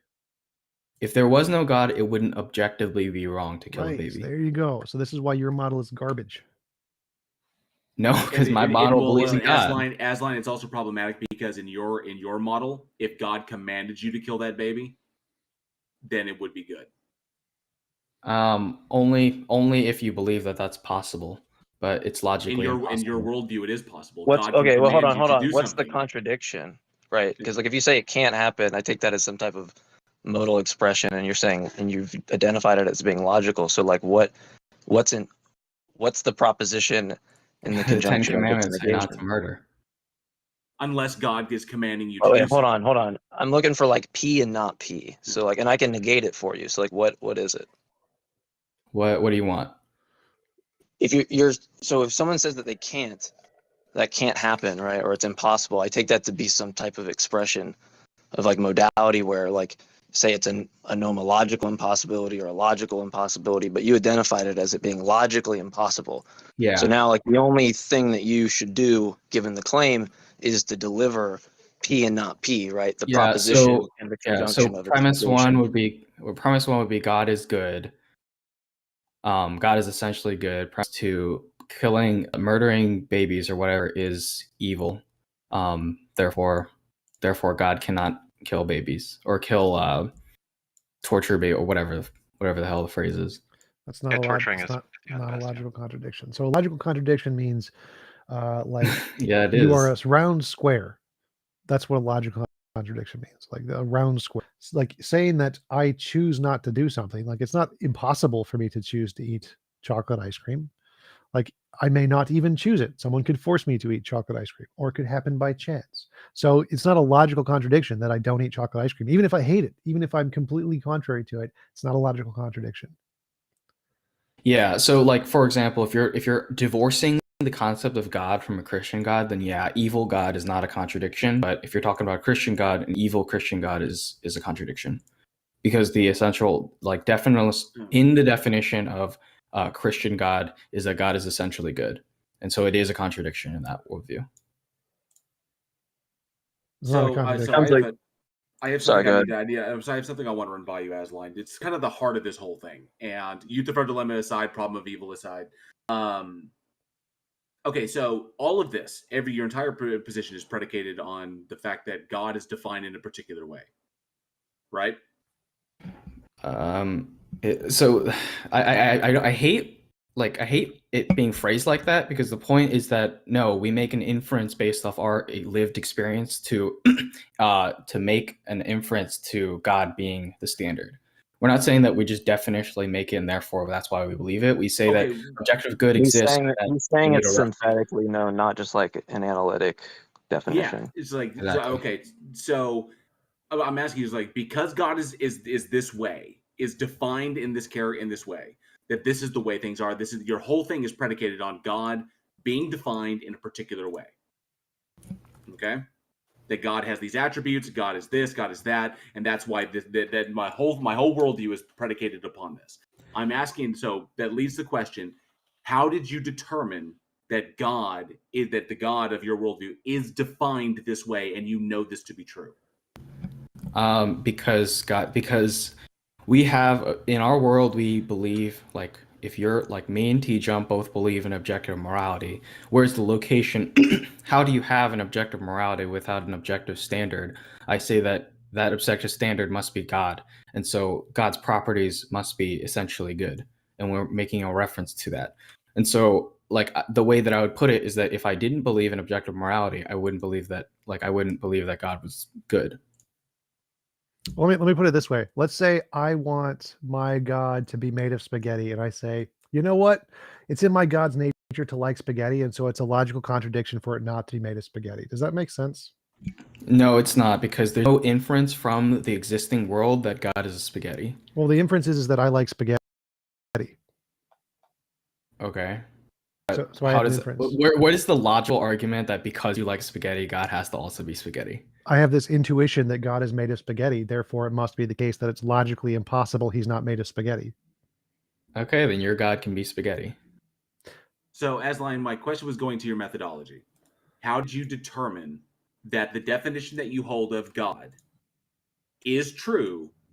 And I'll even go a little bit further. And how did you eliminate the possibility that the definition you have is not a deception? Because and this kind of gets into how the did you eliminate transcendental. that it is a deception? How did you eliminate that it could be a deception? How did you eliminate that possibility? Because a deceptive God would not provide the grounding for objective morality. If God was deceptive, then morality wouldn't exist, because everything that we see, like God wouldn't be good if he was deceptive. Incorrect. Subjective, just because morality is subjective doesn't mean morality doesn't exist. It just means it's subjective to determination. No, well, you're talking about if God could lie, and yes. my argument. How did you eliminate the possibility that God lied from the very start? So, like, you would take a look at what that worldview would produce. If there's a God that lies, then we would not have objective morality. We would not have a grounding for anything. You're right. We would have subjective morality. It'd be subjective. It like I said, Euthyphro dilemma. It's already subjective. It's either subjective to God or it's subjective to us, because God is an agent. But I believe in was saying earlier. morality. Okay, so I'm saying, what I'm trying to get is this: everything you know about God's nature, everything that is derived from God's nature, stems from one singular source. And then you take that source and then you extrapolate it to the world that you observe. Okay? Because the God that you're describing cannot be extrapolated from the observations of the universe. So you need a grounding source, and that grounding source is your Bible. So, okay. I mean, I would say me and TJump are basically doing the same thing, except I'm just taking it a little bit further and saying, where does that objective morality come from? And I think it comes from God. Okay. Well, it's worse than that, because it's any observation is going to be consistent with that type of a being, right? I mean, like, especially if it's omnipotent or something like that. Like, I mean, interesting. Just like think about different people that disagree on their notions of God, right? Like any observation of the world is consistent with like any antithetical notion that you have of God, or even kind of close. Maybe one property is different or something like that. So like, I don't really, right? That doesn't. It just seems that like with the deception part of it, what it's going to mean is for it to be a successful deception is everything you're saying is going to be the tools that you cite in some possible world where you're actually deceived. So like, I don't really know how. That's all we have. Like all we have is what we can. Just all those experience in this are going to be consistent with other views, right? And so you have to have something that like actually could separate that view. But the problem is, like, when you're assessing the type of being God is, like, all of the observations you make are going to be like, even if we take the deception thing out, it's like any observation you make, whether it's from text or whether he speaks to you or something like that, you're going to have to assess what's consistent with that God's intentions. But it's seemingly like any type of interpretation is just going to be consistent with whatever you deem it to be, right? So I'm not really sure. Like it seems like when you're defining these things, right, like analytically, I don't really know what the synthetic inference that's being used or what identification in the world you're using. But it seems that it's like if I created an argument, like atheist arguments always win by definition, so therefore my argument wins, right? It just, that's kind of seems like the move that you're making. It's like we're playing a deal with a dealer who just knows the cards. Just to break it down really simply, it's the same logic that I'm using is like when you go into a table and you see a watch, you assume that watch was created by a person. You don't assume that the watch just appeared out of nowhere. Yes, but my argument, a watch and the univerence are not analogous. No, I don't want to get off topic. I don't want to get off topic of I don't want to dive into the watchmaker now, fallacy, because then we have to get into Hume. Yeah, that's my bad, JL. I kind of interrupted you, so that's okay. Bad. Just wait. What I want to jump to is this: if God is defined in any other particular way, then your worldview falls apart. Your worldview is predicated on God being defined in a particular way. My question then becomes, how did you derive that particular definition? Because when making basic observations, with just observations alone, your God, as it is defined, cannot be logically extrapolated from what we observe. okay, just from basic observations of reality, your God, as you've defined it, can't be logically extrapolated. So we need something else to extrapolate it from. And where you extrapolate that from, everything you know about the nature of this entity is from either what you have been told in your faith or from the Bible in and of itself. Okay? Yeah, So you're predicating all of this that God is, so all of this is dependent upon God being defined in one very particular way. And I'm asking you, how did you, by what methodology did you determine that God is in fact defined in this manner, and eliminate the possibility that God lied, that God is deceiving us? Because if God has the power to do so, is sufficiently powerful enough, then how would you know the difference between a God that's lying to you and a God that's telling you the truth? If God says it's good, because you derive, because in essence it comes from this. The Bible is, in your worldview, the inspired word of God, or the breathed word of God. Okay. So before we get into that, can I answer your question? So here's the quick and easy breakdown is that if objective morality exists, then they must be a reference, and that reference, I'm making an inference that God is that reference because he's the ultimate standard and that his essential attributes are good. Now, if you take that objective morality exists, but God, like the God that you're making reference to, is a lying God and is not good, then you can't have it based on him because he's not good. And there's no reference of like evil good, the evil good spectrum, because God does not provide that reference. I'm asking you how you eliminated the possibility. I'm asking you how you were able to ground the fact that God is this way, and how did you eliminate the possibility that's another way? Because how can you tell the difference between a God that says it's good and a God that's lying to you and saying that it's good? Because of the impossibility of knowledge. If God was a lying God and a deceptive God, then we would not have grounding for a lot of the, like, namely morals and objective morality, but also everything else in the world. No, every immaterial that's saying object that in the world. that a liar can never tell the truth. No, like the point is that if a God lied, that God would not be ultimately good because lying is evil. Can we discuss immaterial now, since you brought that up again? Well, it's the same thing, but this is a point that we got into last time with TJump, and I think I've kind of clarified it a little bit. But basically the crux of it is that TJump doesn't agree that immaterial objects exist, although he does believe that objective morality exists. But he basically purports to a form of nominalism in which the terms and concepts and things that we use are a reference or constructs of things that we apprehend in the objective reality. My point would be that those things can't exist just in your mind. They also exist in the reality, but they're not called that thing. So when we see like three objects in the world, like we're calling it three, but we are also apprehending the objective reality of three. And that concept therefore exists in the world, but where is the grounding for that? That's not something that you can explain with nominalism. Hold on. Is his claim, are you against some like divine conceptualism? Are you saying that the concept is grounded in God's thoughts? Yeah, but that's not, I don't have to go to that. You know that entails like an infinite regress, right? No, because God is the ultimate standard. Well, just think about it. What's the content of like 2 + 2 = 4, right? You're saying it's God's thought, right? Yeah, the system of logic and mathematics. Yeah, so it seems like you're going to get this weird regression of like God believes X, which is 2 + 2 = 4, which is the thought, which will be like God believes that he believes that X, right? You're going to get this really weird regression, it seems like, if you take that route. Well, hang on a second, Aslan. Do the laws of logic adhere to also, God? I recognize that I have Aslan, do the you laws guys of want to logic, kick me out? Then. do the laws of logic do the laws of logic apply to God, or is God outside the laws of logic? God is the source of laws of logic. But do they apply to him? They're grounded in his nature. Hang on. But do they apply to him? That's a misnomer, because it's not if a they misnomer, apply to because him, the minute you say that it's not, because the minute you state a thing exists, you automatically invoke the law of identity, non-contradiction, and excluded middle. The minute you say that this thing is a thing that exists, that it is God and it is not God, The minute you do that, you automatically invoke the classical laws of logic. So I'm asking you, do the laws of logic apply to God, since you've stated it exists? Do they apply to God, or is God outside of them? That's predicated on logic being external to God. Logic is a property of God, that's and what I'm therefore asking. he lives that's by what I'm logic. asking you. No, that's what I'm asking you. Is God outside the laws of logic, or do the laws of logic apply to God as well?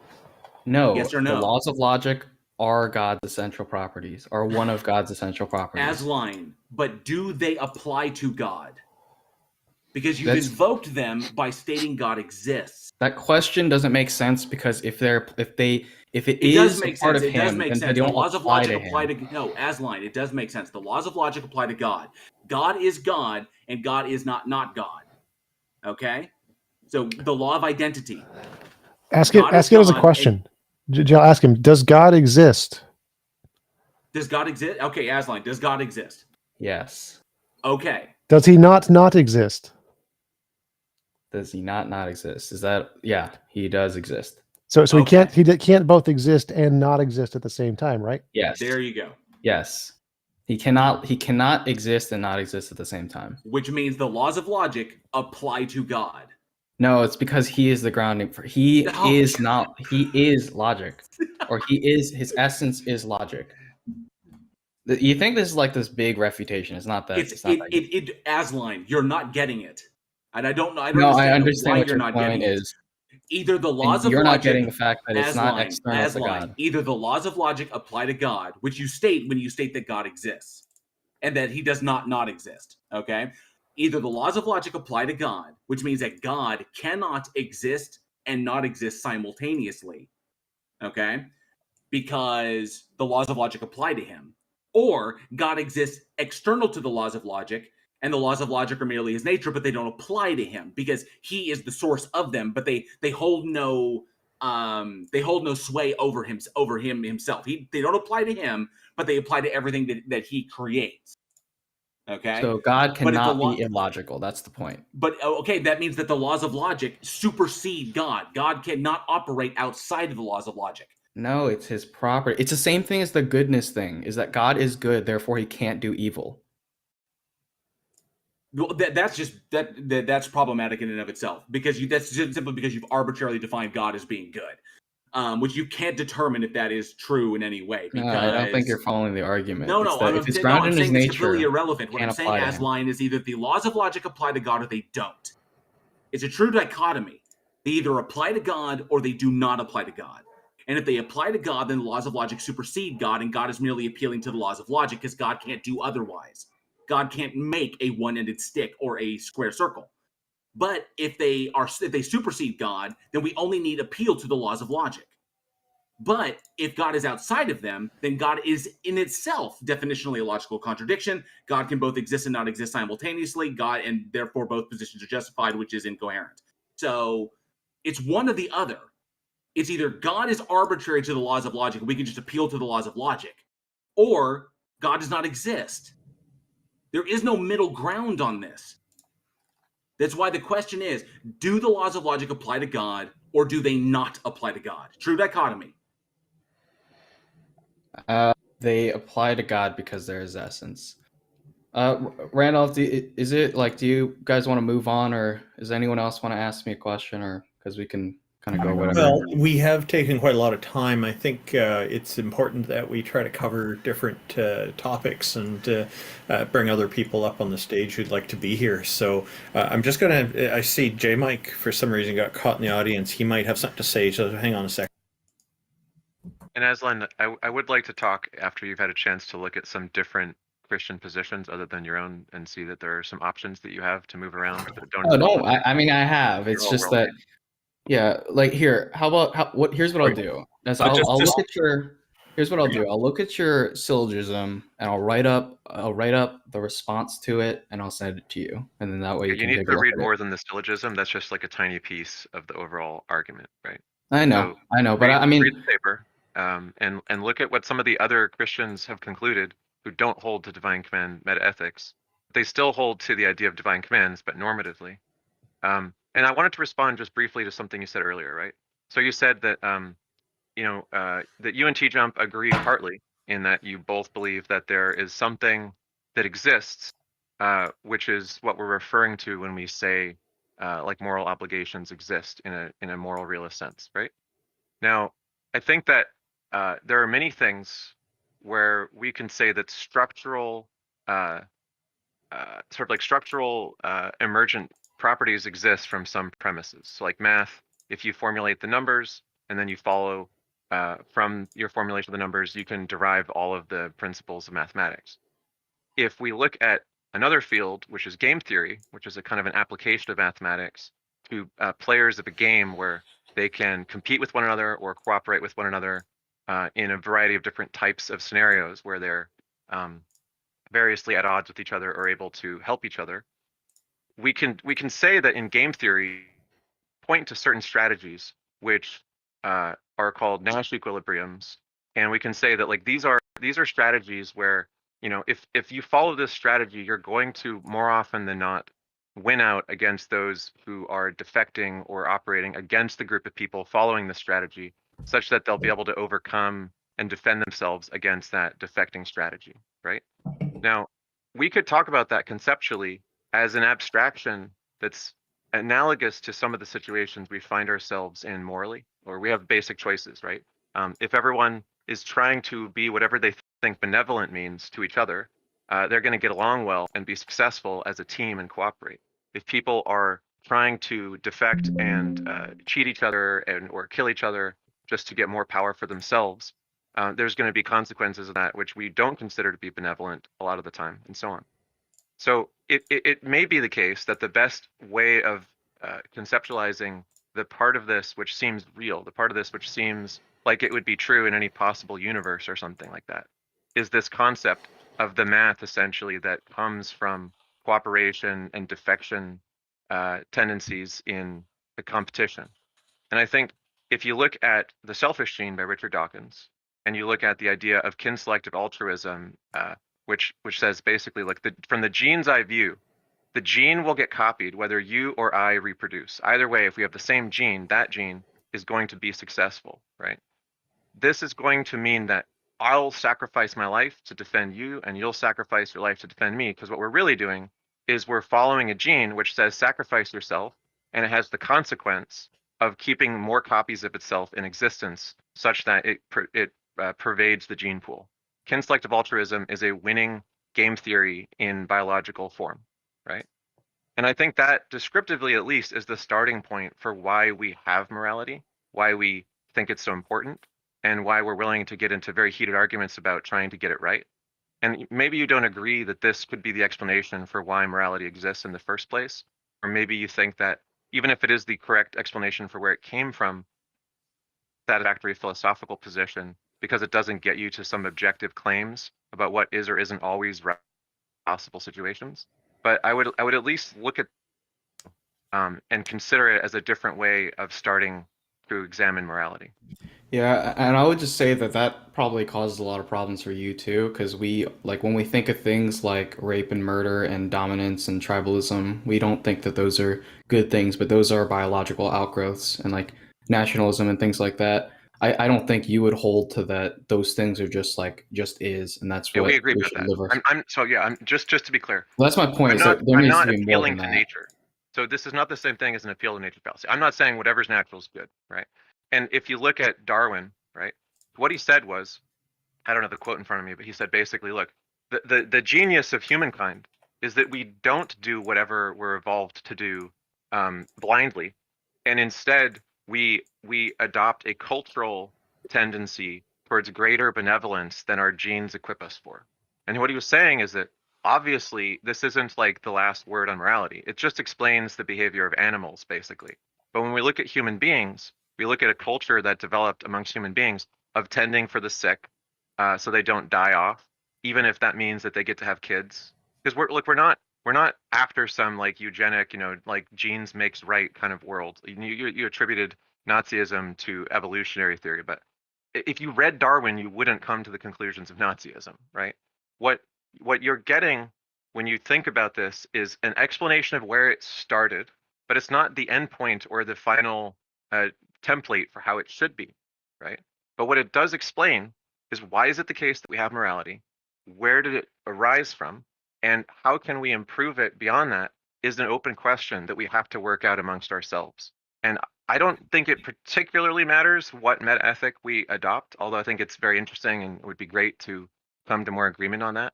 Right now, the field of meta-ethics is like deeply divided between all sorts of camps. But normative ethics goes on as though that's not a problem, because we all have a pragmatic need to contractualize a more benevolent world where we can get along better with each other. And it doesn't rely on an objective claim.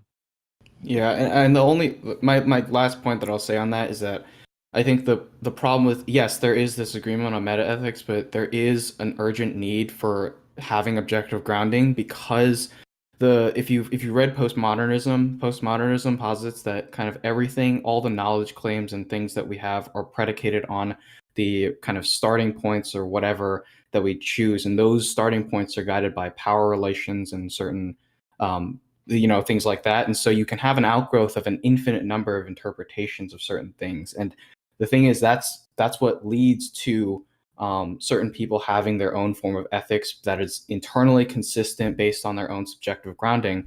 I think that all of us would probably agree that we don't want societies to move towards that direction of just infinite interpretations. We want to have a society that is progressing towards a telos, or progressing towards the objective reality. And I think that if you deny the objectivity of things like morality and things like that, you really have no guard against that. So I agree with you in part. I just let me finish. The difficulty is in finding a middle ground up there, because morality is subjected to the person, subjected to the group, subjected to the nation, subjected to the country, subjected to the planet. The difficulty is in finding a middle ground middle ground that we can all agree on. That's all it is. Okay. So it's a very subtle point, right? But what you're saying is like, look, we want to get closer and closer to what you call objective morality. Now, I partly agree. And what I was trying to say before about quasi-realism is I think that the amount of what we're saying when we make moral statements that is real should approach as close to one as possible, right? We want to have as much of our moral statements to be grounded in real facts about the world, so that when we do make the subjective kind of judgments about value, that they're based on precedents that seem warranted, and not just like, well, these people have decided to eat babies or something. But what I think is that, as though that is a goal, kind of like a lot of things where you strive towards some kind of perfection, but you can't actually define an end state, because it may be the case that when you get to what you think is a big improvement over your past way of doing things, there's still an improvement beyond that. So we would agree that we want to have a more grounded and more objective basis for our moral claims.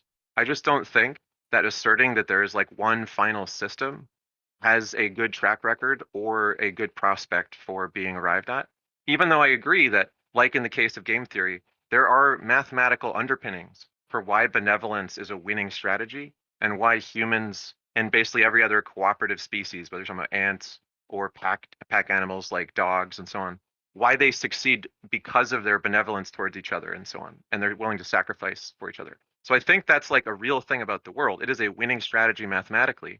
And I think we're all just trying to figure out what's the most benevolent strategy.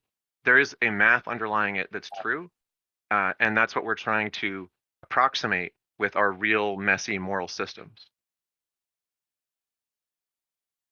Yeah, I mean, I agree with you, and I think like I want to at least believe that all of us are kind of on the same page of wanting to move towards that objective reality, kind of more in tune with the objective morality. More but objective, the Christian, even if it's not possible to get all the way. Yeah. Yeah, but the Christian, like it's not like the Christians don't just like veer away from this sort of postmodern realist, like postmodern world or whatever. It's that we just can't see a way in which you can ground these objective things in things other than a God. And so it's not that like we just reject, like emotionally reject all these systems. We just don't, we know, like all of us, I think, or maybe not, but all of us kind of in our heart of hearts knows that there's some sort of objective morality.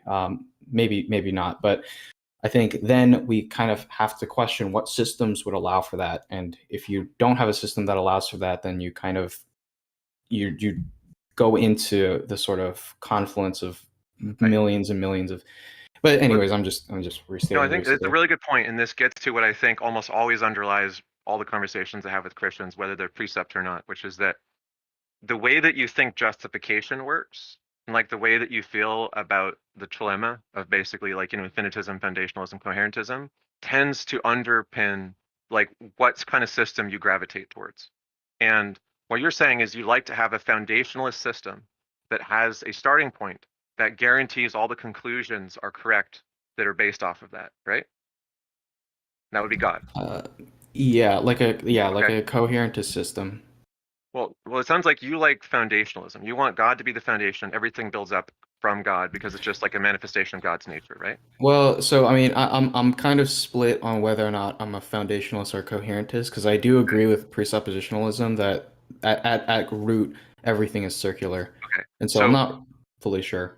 Okay, I would look at Hack's found-herentism, which is a very simple analogy to look at, which is basically a crossword analogy, right? So unlike foundationalism, which claims there's one point that guarantees everything after it, or coherentism, which just says there's just a web, or infinitism, which says you just keep asking more questions or something and making more justifications. What found-herentism is saying is you have a crossword. So there are things that deductively rule other things out. Like you can't have a square circle. There are things that contradict, which is similar to like the ideas of Karl Popper and like critical rationalism, where he was basically saying, we can deductively rule certain things out and keep trying to do that and eliminating errors to get closer and closer to approximations of scientific realism or something, right? But what you're admitting when you do the crossword puzzle, when you don't have the whole puzzle all of the time, and there are ones which you still haven't been able to solve, is that it is possible, but unlikely, that something you discover in one of the harder to fill in gaps is going to make you reconsider a bunch of other things. So it's like, instead of starting with I think, therefore I am, or something like that, which I think is only partly right, I can say I think, therefore I probably am, but I could be convinced that I'm not thinking, and that there's something else is the. But I could work around it and come up with a new picture of reality that would work better. But it would have to not contradict the things that I'm most confident about, and it would have to make allowances for discovering things which might get me to reconsider things I currently believe. Yeah, that's the role of faith, though, is that every system is always going to have its own uncertainty, and so every system relies on some form of like leap between what is currently known and what isn't known.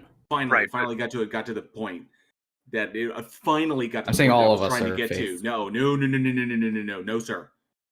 There is a difference between faith and trust, and faith and confidence.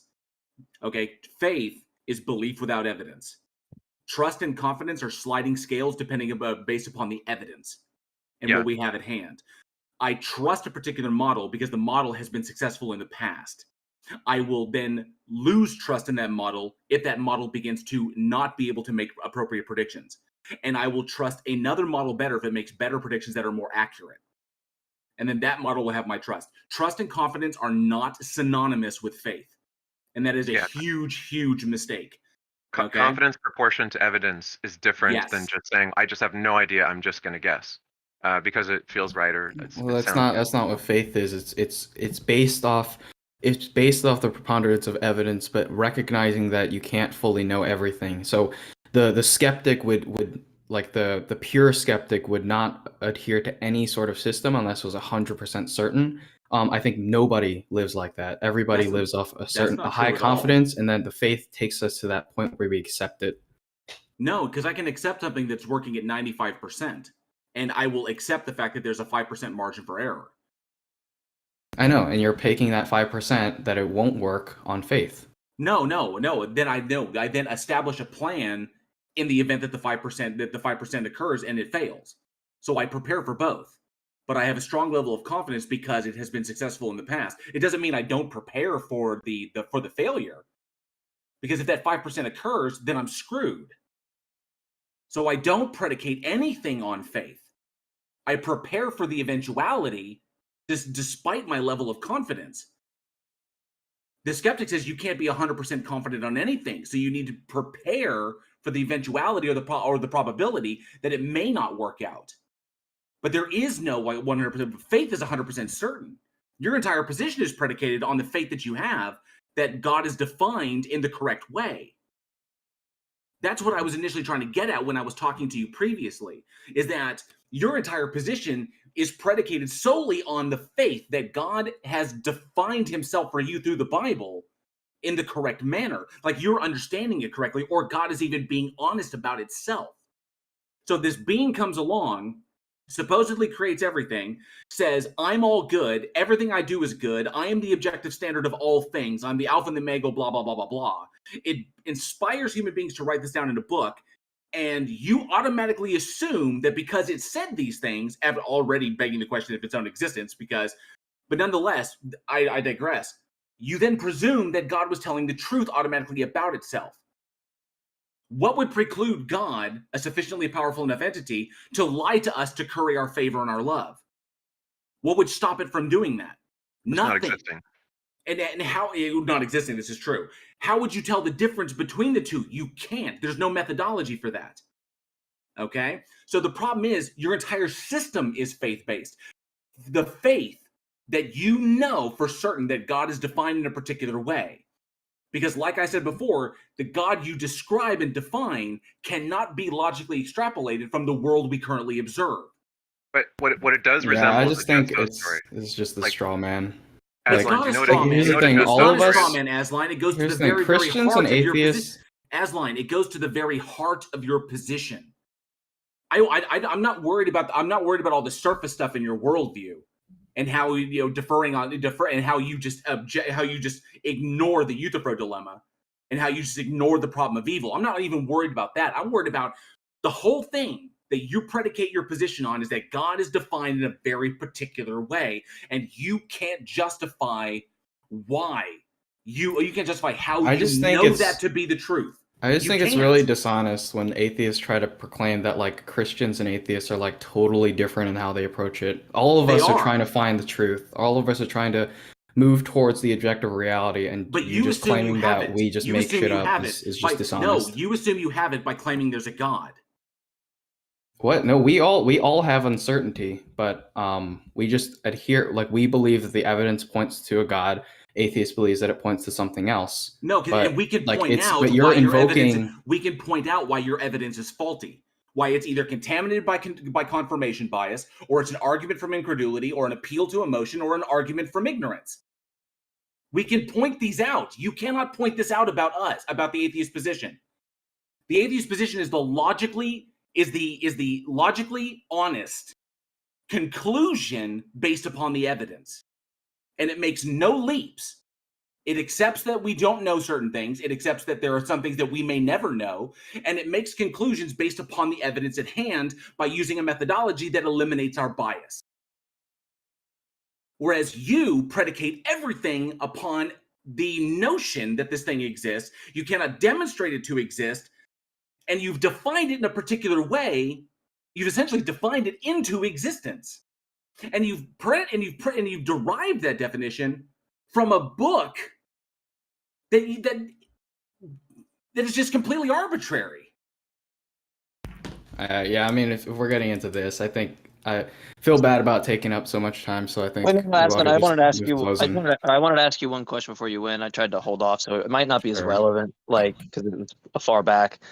But you had talked about the laws of logic, and to JL's point that I think he's making in that case. Maybe this is just something to think about. Maybe it's not relevant towards your position at all, but it seemed like you were saying that God wouldn't be confined to the laws of logic. And so here's one way to think about it. Like, if God can instantiate like some particular in the world, like an agent or something, we'll say like, he creates people. You'd probably agree with me that he can create people that go against his nature, right? Like liars or dishonest people. And presumably, if you think he's morally perfect, which is, I think, what you expressed earlier, you'd probably also agree that he creates people like me who are morally imperfect, right? So we don't have any issue with God creating particulars or agents that are not that are antithetical to his nature. But then we get up to this one question of can God create a one-ended stick or a squared circle, right? And presumably he can't, right? And that just gives this, to me, it's a question to ask yourself of, well, what is the reason why God seemingly can go against his nature and create agents that aren't morally perfect, things like that. But this one thing, he can't create a squared circle, right? Yeah, I would just try to quickly respond. So the first thing is that I believe that God could create like automatons, like robots that just follow his will. I think that there's a reason that God created us with free will that have the ability to go against him. And that's part of divine hiddenness, that we can't know the exact reasons. Well, I'm sorry to interrupt. I'm actually not making a point to that. All I'm making a point is that God can create things, right? He can instantiate and actualize things in the world that are contrary to his nature, right? So it's not a point of why that he does that. I'm granting that he can, and he can have his reasons. The reasons I'm not worried about in this case. Yeah, all I'm worried about is the reason why he can't create a squared circle or me and not me at the same time, right? So so the reason, like, his creation of free agents is in line with his nature, and that those people can reject him. The second point about the squared circle and things like that, I would question what my definition of all powerful is because does all powerful mean that they can do the logically impossible? I don't think it would fit within that framework. So I think that God is all powerful and he doesn't do what's logically inconsistent, but I think that actually makes him more good because, for example, somebody who is good can commit evil is worse than somebody who just can. I'm not asking for like reasons of why he would or wouldn't, because that just presupposes that he could. And so you're just answering the question that he could create a squared circle. And in that case, like, you have a different notion of omnipotence at that point, and that's fine. But it seemed like earlier you agreed on this point. So like, feel free to change the position. But if it's the case that you think like that omnipotence is God being able to actualize any logically possible world, right? Or being able to do anything that's logically possible, then you have to ask yourself this question: when he can seemingly create all these agents with antithetical properties or properties that God does not possess, like moral imperfection or dishonesty, right? That why it's not the case that he can instantiate like a P and not P, right? Or X and not X, or a squared circle in some particular or some agent in the world. We don't believe that. Just all that seems to do is show that God is he is subject to the laws of logic. He is not over and above them, right? So it seems to me point out pretty obviously to JL's point that he would be confined by that. It's not like a trivial, it's not like, oh, I gotcha. It's just like to point out that you should probably take the God can actualize worlds that are logically possible, but don't make a move like he ground logic, because that doesn't make any sense, because clearly he doesn't. And two, we don't even know, like, we have a problem of induction with God's nature. You don't know when you make these claims about God's nature. You have a problem of induction yourself. You don't know that God's nature has been revealed to you as X, but in reality it's Y. And you don't know that God couldn't just change his nature to Y tomorrow. And so like these moves these moves about grounding all this stuff in God in that case, seemingly it doesn't seem to be logical to ground those types of things when you in fact can't ground God's nature being X and it not turning to Y tomorrow, or that it was revealed Y and it was actually X, right? So I'm not really sure what like force your position even does. Yeah, so I'll just try to make two real quick points. First is that I don't believe that God is like, I don't believe in like the conception of God as just like an abstract entity that actualizes all his potentia, and that everything that is produced is necessarily like the fullness of good or anything like that. And then my second point is that I think that there are morally justifiable reasons as to why God would create human beings that had the capability of rejecting him and a world that we exist in. And one possible explanation is that the movement, the progression from evil to good produces more good than a world in which everybody is kind of just robots and doing nothing. I think we see that in our real world, in which we kind of see we admire the progression of like the hero's journey or whatever, where they're moving from kind of the evil place to a good place. We think that is heroic and that's good. And I would say that that's a possible reason as to why God created the world so that their evil exists. But that's kind of all behind divine hiddenness. We don't know what like the purpose for all this stuff is. And we don't have to. But that's going to be a separate point. I'm not really interested. Honestly, that point gets worse in my opinion, because Like if you really think about God creating evil, right, for like significant free will, there's like a lot of there's a lot of problems. One, if you're going to invoke that it's required for free will, God himself is an agent that can only choose good. So I'm not seeing why that's not an issue for him, and it's also not an issue for like agents in heaven that can only choose the good, right? If you take that view. But more so, the bigger problem to what you're saying there, which is more relevant to what I was saying, but that if God does create a world like, the option to kill babies that go, like you said, goes away from God in that case, it just seems to be, like, all things considered, a good thing, right? That the option even exists, and that it should, because his plan it requires it to come into fruition. So I just don't even know, like, how someone in your view says that, like, something ought not to be done when what's constitutive of, like, evil being ought not done is not what God's doing. He's a being that can only do what ought be done, and he creates a scenario where we can choose what, quote unquote, you call evil. But that just, to me, that seems, all things considered, like it's required for God's glory, right? So then it ought to be done. I don't just see how there's even evil in your worldview if you bite that horn. I think people refer to it as like a proto evil, right? It's strange to me. It's like that you could say, like, all things considered, that there would be evil, given that it's required for. I mean, think about Pontius Pilate has to, commit some evil in order for, like, Jesus to die, right? I have to have sins in order for, like, Jesus to wash them away. It seems like constitutive of the worldview that these things aren't things that ought not be done, but they ought to be done. Seems exceptionally weird that a morally perfect being can create a scenario in which moral perfection is reduced. It's just weird, because if there's only God and God is morally perfect and God has not created anything, there's only God, so the state of everything is moral perfection. But then God creates something that reduces the moral perfection in the world, but that is antithetical to, that is literally a contradiction to God's nature. Because if God's nature is moral perfection, then anything it creates would follow that it would be morally perfect. But it creates a moral imperfection in the world and reduces the moral perfection of the universe by creating human beings, then that's logically contradictory. Not to mention, if denying God, creating agents that can reject God because it deliberately created us this way, and we can reject God, but to reject God entails punishment. But if we come to that conclusion honestly, if God were omnibenevolent, then there would be no punishment because we are free to choose. There wouldn't be a bad outcome or a good outcome. It would be, I came to the conclusion honestly, and I reject the notion because it's logically inconsistent. Then why am I being punished for coming to an honest conclusion if I had the right to choose? But I'm being then it's a punishment. That doesn't comport with omnibenevolence. So there's logical contradictions all over the place in what you're asserting, Asline. Yeah, I mean, these are all big questions that I think we ought to table. Think of a small question. You can ask the next guy. Well, no, it's fair. I'm just saying, think about this. If God is all good, and maybe you can think of some response to this, right? I mean, it's just a question to ask yourself.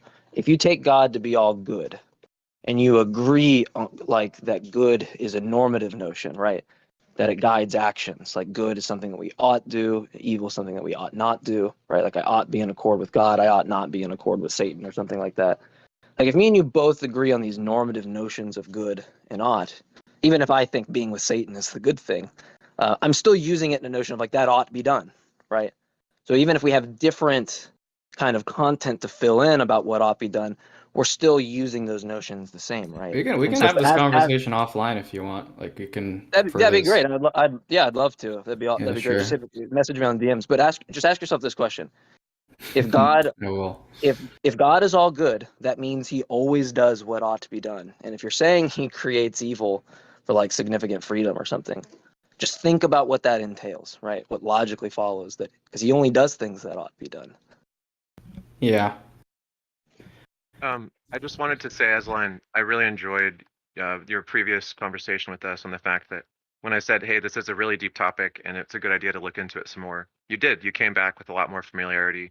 And like, I don't hold it against you. You didn't read the whole paper or whatever. These are long papers, but you're doing an excellent job, I think, of trying to explore and come to a position in an honest way. And it's very nice to talk to you. The last thing I just wanted to leave with is the idea of just so stories. That's my my homework suggestion. You don't have to take it, but I posted a link. More home. Yeah, sorry. I posted a link No, to you're just good. those stories in the chat. But basically, when I hear people say, evil is this way, and here's why God did it that way, and so on, it's like how did the tiger get its spots? Well, we can tell a story about how the world just appears to be to us, and we can try to come up with an explanation. But oftentimes, it's just like it's a ad hoc hypothesis to try to explain something in a way that all seems just internally consistent.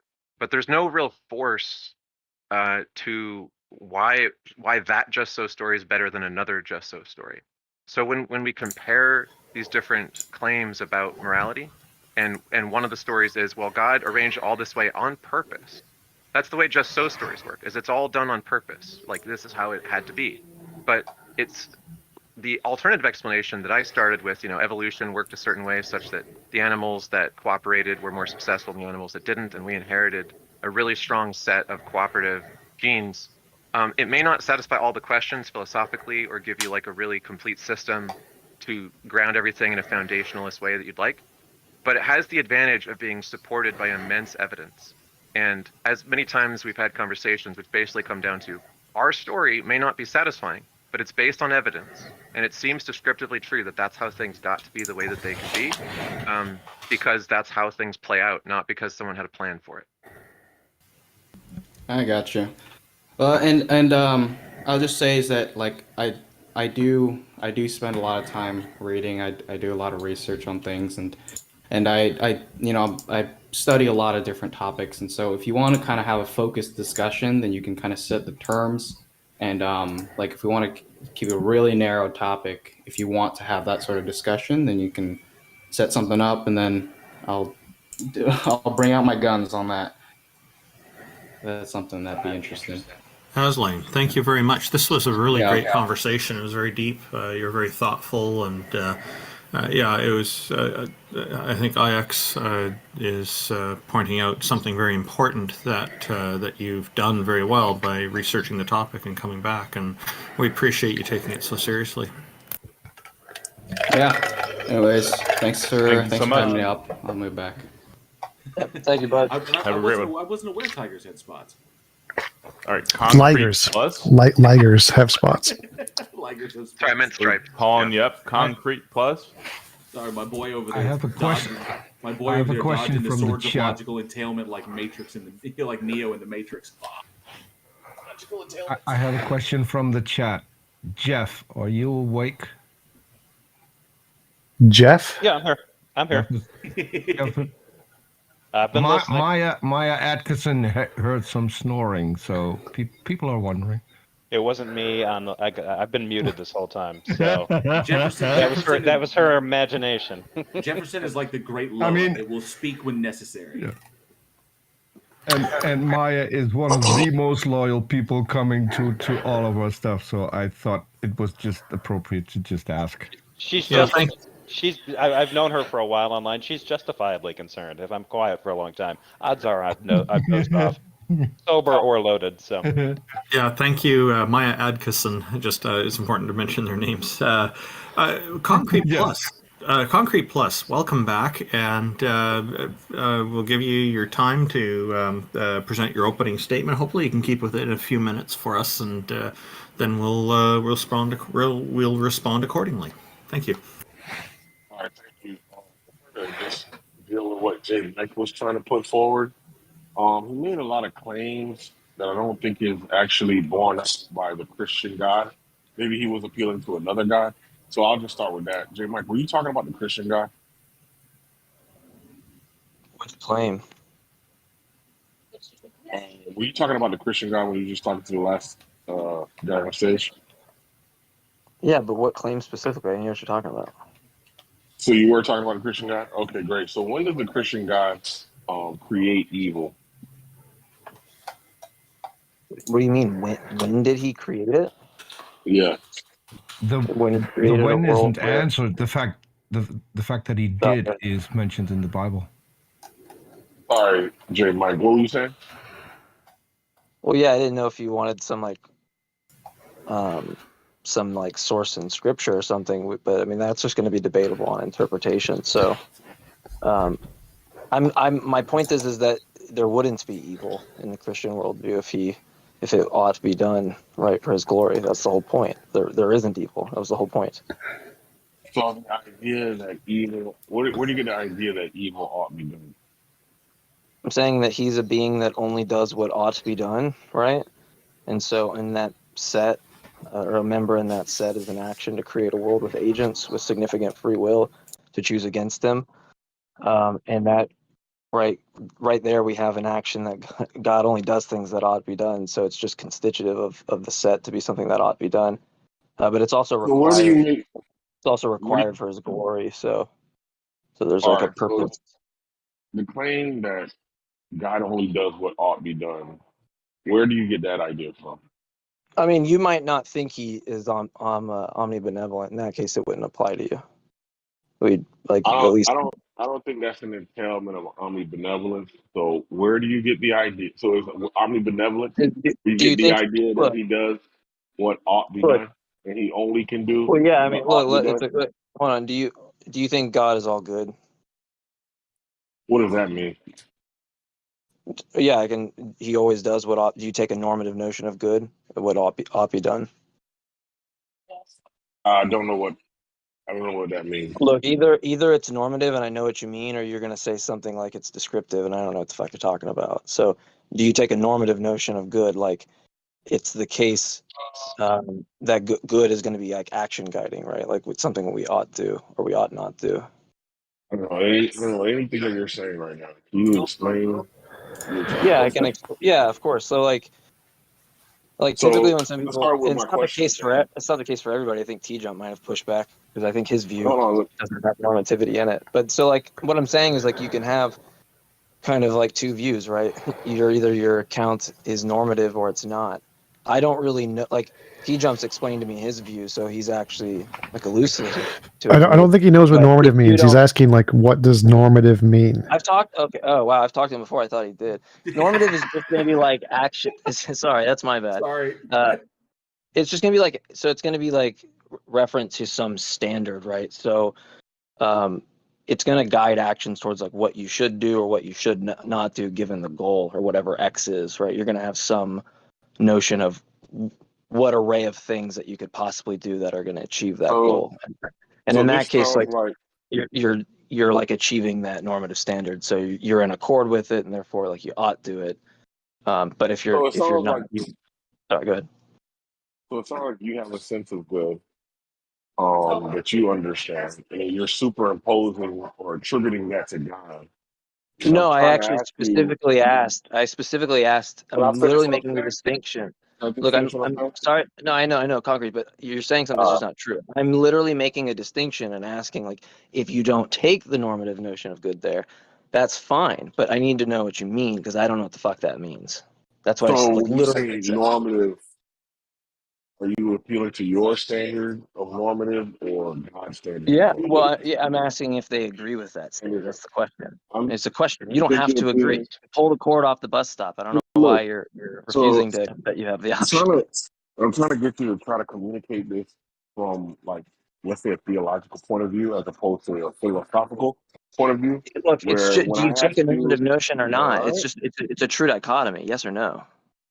Yeah, so I think this is just a misunderstanding of my question or a misunderstanding of what I'm asking you. Or maybe you don't understand it. That's why I'm trying to like put it in different words. Maybe you can communicate in a different way. I can steel man what your objection is if you want me to. I'm trying to get clarification, and then if I get clarification, then we can move on to objection. So initially, I can steel man what you said so far, which is why it's prompted the question for me to ask the clarifying, right? Because what your thing is go ahead and tell me what I asked you. Well, yeah, because you were asking. I was talking about God, and your whole concern is that I'm superimposing some notions on him, like the fact that he'd be all good, or that your notion of good is normative, right? I think those are fine. I think those are good concerns to have, and what I'm saying is, I get that. I'm not doing that. I'm actually asking the person, right? Like I could put it in premises, and they could just reject the fucking premise or not. I'm not forcing them to accept it. So if you're not going to address that, then I don't really have any. There's nothing else to say to you. Are you I trying to? feel like I I've think you're trying to succinctly bow told you out before the you point. even understand. You haven't straw man my question. So just tell me what Straw I man your. You said I haven't straw man your Steal question. man. Don't be a jerk, bro. Just what is my question to you? Go ahead and repeat it. I think you're backpedaling, honestly. Can you just tell me what you think my question is? Yeah, am I superimposing some notion onto God? That was Like, my claim. It wasn't my question, bro. yeah, and I told you why I'm not doing that. And you can either like accept Yeah, that, so or you can just be a douchebag and just be like, put your fingers in your ear and say, "Nah, you're not doing can that." you And like repeat that's my fine. question? You're just being dishonest. If I'm telling you, look, you can pull the cord off the bus stop, you don't have to accept. The argument wouldn't apply to you if you just don't accept those notions. I'm not forcing you to do it. I'm not going to tell you this 2 more times, right?